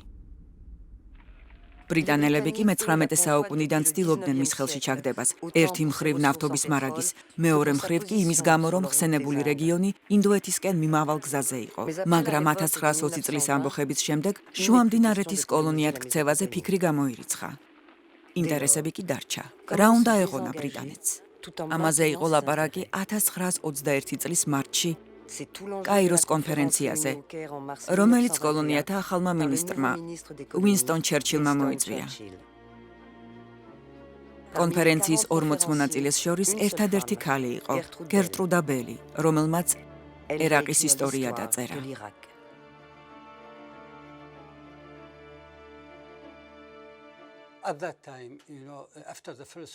პირველი მსოფლიო ომის შემდეგ ბრიტანელებს მმართველობის ორი მოდელი ჰქონდათ. კაიროს მოდელი, რომელიც ხალხის მისწრაფებების და დიდი ბრიტანეთის სტრატეგიული ინტერესების შეთავსებას ცდილობდა და რომელსაც ბელი ემხრობოდა. და ინდური მოდელი, რომელიც დაკავებული ტერიტორიების კოლონიზირებას ნიშნავდა.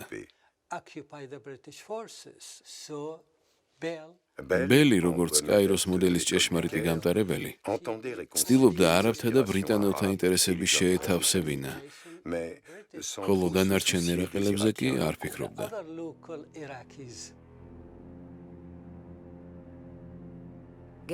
გერტრუდა ბელი ბრიტანელი არქეოლოგი და მზვერავი იყო.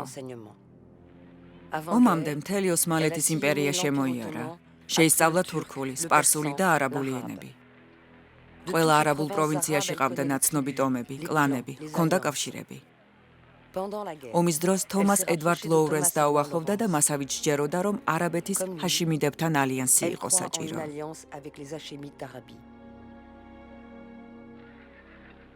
ომის შემდეგ ლონდონმა ბელს შუამდინარეთის მოწყობის გეგმის შემუშავება დაავალა. კაიროს კონფერენციაზე ბელმა გეგმის ძირითადი პუნქტები წარადგინა. დამოუკიდებელი, მაგრამ ბრიტანეთის ინტერესების ერთგული ერაყის სამეფოს შექმნა. და მის სათავეში ბრიტანელების მიერ მოტყუებული და მიტოვებული ყოფილი მოკავშირის, შერიფ ჰუსეინის ვაჟის, ფეისალის დაყენება.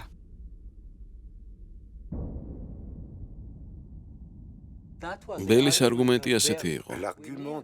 გვჭირდება სანდო და ერთგული გუნდი, რომელიც ერაყს მართავს და ქვეყნის ხელმძღვანელთა ახალ კლასს შექმნის. მაგრამ პრობლემა ისაა, რომ უნდა იცოდა, ვინ შეარჩივა ახალი სამეფოს მბრძანებლად. ეს ძალიან მნიშვნელოვანია. ბელმა და მისმა თანამოაზრეებმა გადაწყვიტეს, რომ შეიძლებოდა სხვა ქვეყნიდან ჩამოეყვანათ სამეფო ოჯახი, როგორც ეს ევროპაში ხდება. მათ წარმოშვებით ერაყელი არ შეარჩიეს მმართველად, რაც მართლა სისულელე იყო. არაბეთის ნახევარკუნძულიდან ჩამოიყვანეს. ფიქრობდნენ, ერთობის სიმბოლოა და წარმატებული მეფე იქნებაო. მაგრამ ამ კაცს ეროვნული საფუძველი არ ჰქონდა.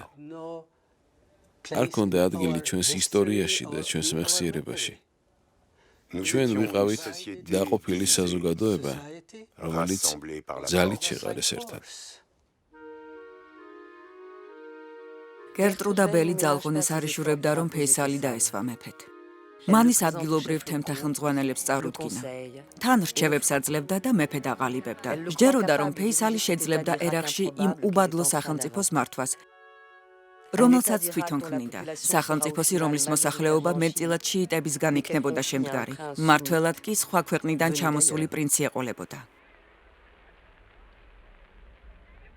1921 წლის აგვისტოში ფეისალი ერაყის მეფედ აკურთხეს. სახელმწიფო ჰიმნის უქონლობის გამო ორკესტრი უფალო დაიფარე მეფეს უკრავდა.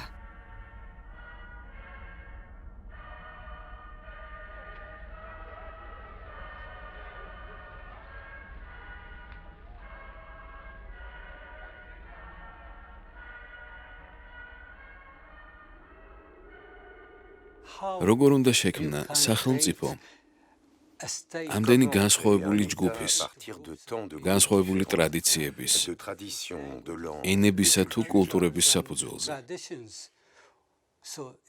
მხოლოდ ძალის გამოყენებით, იდეოლოგიური და ფიზიკური ძალის. მაგრამ ბრიტანელები ჩაფლავდნენ. ამ ხელოვნური სახელმწიფო შექმნის საქმეში ბელი სუნიტთა და პანარაბისტთა ჯარის ოფიცრების პატარა ჯგუფს ეყრდნობოდა. ეს ხალხი მოდერნისტულ ძალად მიაჩნდა. ეგონა თანამედროვე სახელმწიფოს შექმნა შეძლებდა. მაგრამ განვლილმა დრომ დაგვანახა, რომ ეს ყველაფერი მითი იყო. 2003 წელმა წერტილი დაუსვა ბელის პროექტს.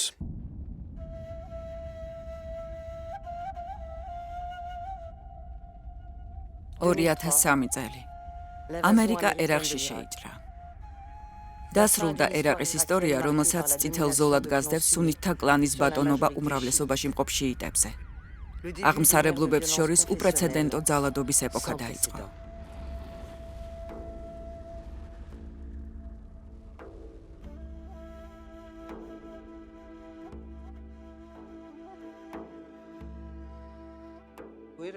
სუნიტებს დაქვემდებარებული ჯარი შიიტებს დაქვემდებარებული ჯარით შევცვალეთ. მოკლედ ვერაფერს ვსწავლობთ საკუთარ შეცდომებზე. სარწმუნოებრივი ქაოსისგან ერაყსა და ლევანტში მუტანტი იშვა. ISIS.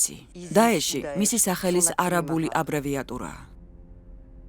ეს სუნით ჯიჰადისტთა არმია გახლავთ, რომელიც სამოქალაქო ომის მარწუხებში მოქცეული ერაყიდან სირიაში გადავიდა. 2014 წელს მისმა ლიდერმა აბუ ბაქრ ალ-ბაღდადიმ ერაყისა და სირიის ტერიტორიები ახალ ხალიფატად გამოაცხადა. მან ხალხს მოუწოდა დაერღვიათ საექსპიკოს ხელშეკრულები დადგენილი საზღვრები და გაენადგურებინათ ოსმალეთის იმპერიის ნანგრევებისთვის თავსმოხვეული წყობა. არაბულ სამყაროში ეს დაძაბულობა მთელი მე-20 საუკუნე არსებობდა. ის იმ ხალხის ტრანსნაციონალურმა მოწოდებებმა წარმოქმნა, რომელთაც კოლონიური საზღვრების დანგრევა და ერთი დიდი არაბული სახელმწიფოს შექმნა უფრო სამართლიანად მიაჩნდათ.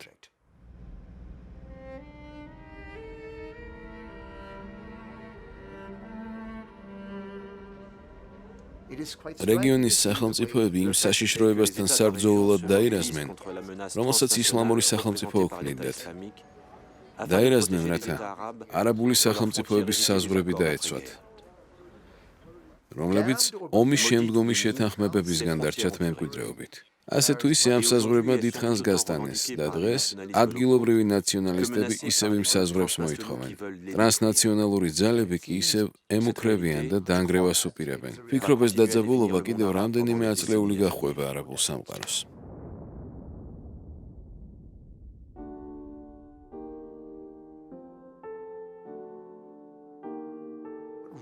დღევანდელ ერახს ქურთების მიზნებიც უჩენს საფიქროს. ამ ხალხს თავისი ეროვნული მისწრაფებების ხორცს შესხმა უნდა.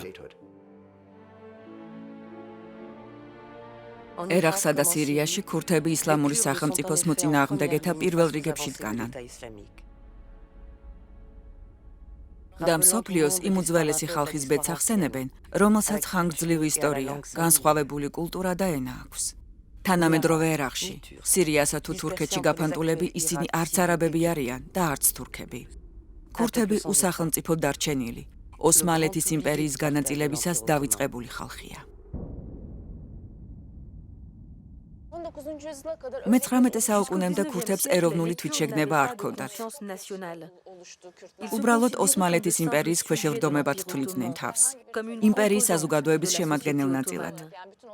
მით უფრო რომ ოსმალეთის იმპერიაში იდენტობის განსაზღვრელი სარწმუნოება იყო და არაეროვნება, ანუ არსებობდნენ მუსლიმანები და არამუსლიმანები. ქურთები მუსლიმანები იყვნენ და ამიტომაც მათაც ისე ექცეოდნენ, როგორც მუსლიმანების უმრავლესობას.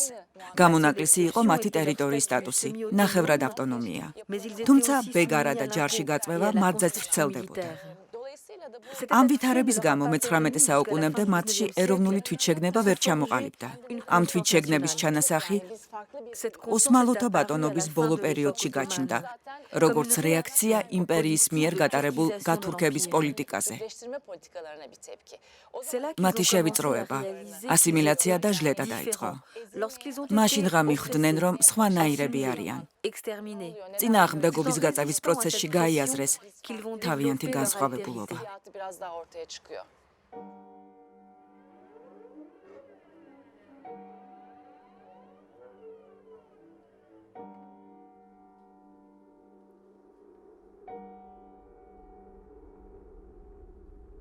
ოსმალეთის იმპერიის დამარცხების შემდეგ მოკავშირეები ქურთებისთვის სახელმწიფოს შექმნას აპირებდნენ. ეს საკითხი ერთ-ერთ მითითებად შევიდა სევრის ხელშეკრულებაში, რომელიც დაწვრილებით განსაზღვრავს იმპერიის ბედს.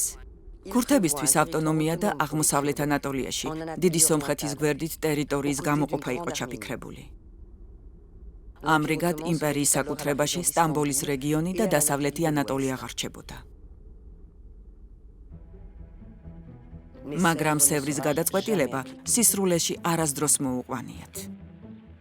ანატოლიაში ოსმალოთა ხელისუფლების დასამხობად რევოლუცია დაიწყო. იმ დასუსტებული ხელისუფლების, რომელმაც სევრის დამამცირებელ ხელშეკრულებაზე დათანხმებით თავი შეირცხვინა.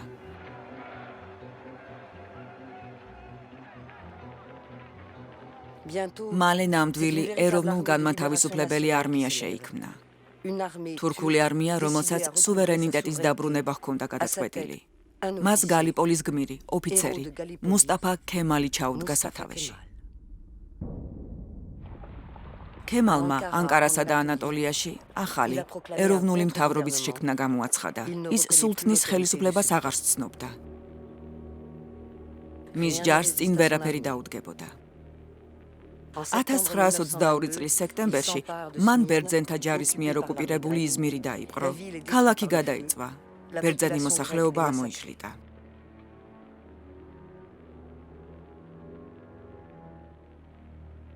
ქემალმა სულთნის ერთგული უკანასკნელი საჯარისო ნაწილებიც დაიმორჩილა. მეჰმედ მე-6 იძულებული გახდა ტახტიდან გადამდგარიყო. მისმა ოჯახმა ქვეყანა დატოვა.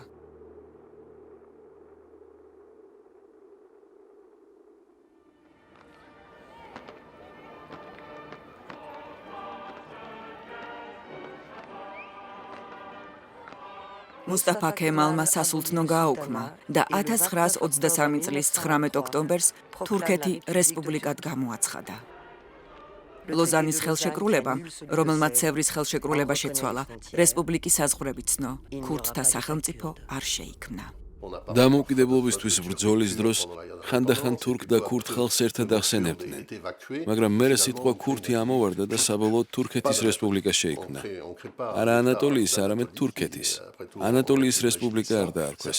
არადა შეიძლებოდა ამაზე ფიქრი. ბევრი იყო მომხრე, რომ სახელმწიფოს გეოგრაფიული, ანუ ტერიტორიის სახელი დარქმეოდა, მაგრამ საბოლოოდ მაინც ეთნიკურმა განსაზღვრებამ გადაწონა. ეს სულ რამდენიმე წელიწადში მოხდა. 1900 წელს თურქული ნაციონალიზმი არ არსებობდა. 1923 წელს კი უკვე არსებობდა.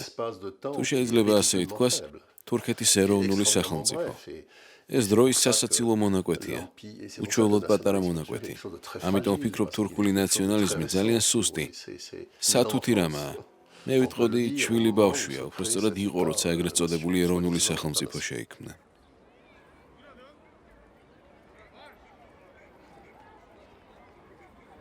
ახალმა რესპუბლიკამ თურქიერის განსაზღვრებაც შექმნა.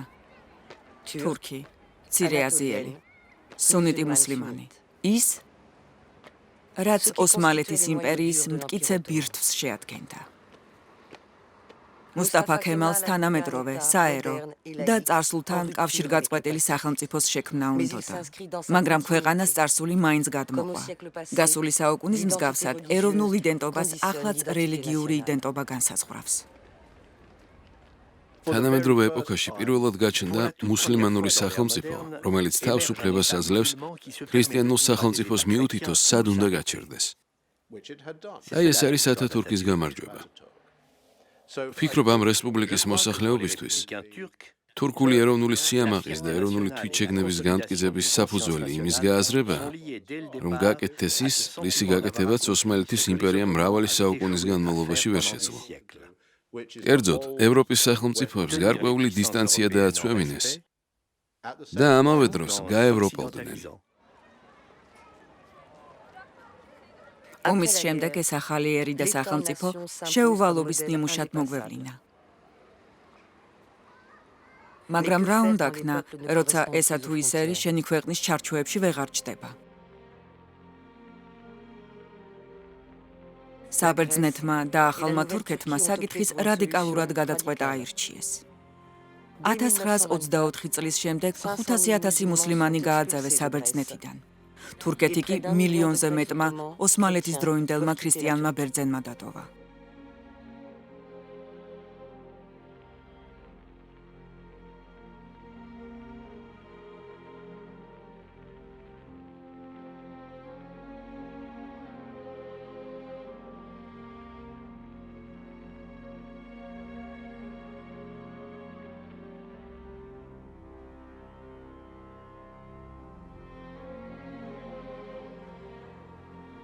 მთელი სოფლები დაიცალა.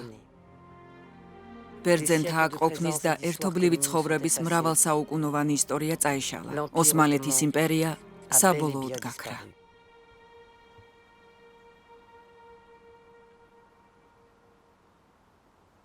ჩემი აზრით, თავისი არსიდან გამომდინარე, ნებისმიერი იმპერია ზღვარგადასულია. ტერიტორიის თვალსაზრისითაც ზღვარგადასულია და შემადგენლობის თვალსაზრისითაც. ამდენად იმპერია მანამდე შეძლებს არსებობას, სანამ მოქალაქეობის აუცილებლობა არ გაჩნდება. როგორც კი ვიღაც მოქალაქეობას მოითხოვს, კონკრეტული ადგილის პრობლემა იჩენს თავს. უნდა შექმნა ასეთი ადგილი, მაგრამ რის საფუძველზე უნდა შექმნა? თქვათ, ავტონომია, ეთნიკურ, ენობრივ თუ რელიგიურ საფუძველზე? ჩემი აზრით, ამ საკითხის გადაწყვეტა ვერც ოსმალეთის იმპერიამ შეძლო, ვერც რუსეთის იმპერიამ, ვერც ავსტრია-უნგრეთის იმპერიამ. ვფიქრობ ამის გამო, მე-19 საუკუნის კონტექსტში იმპერიის დაცემა გარდაუვალი იყო. უბრალოდ შეიძლებოდა ამ ფორმით არ მომხდარიყო.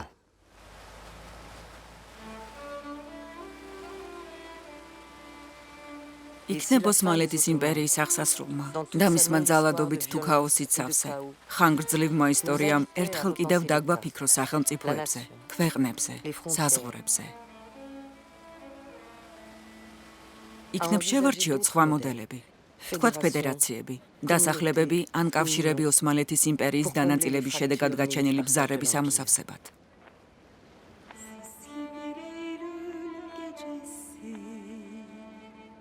ბალკანეთიდან შუა აღმოსავლეთამდე მიმავალი ბზარებისა, რომლებიც დღემდე საფრთხეს უქმნიან წონასწორობას მთელ მსოფლიოში.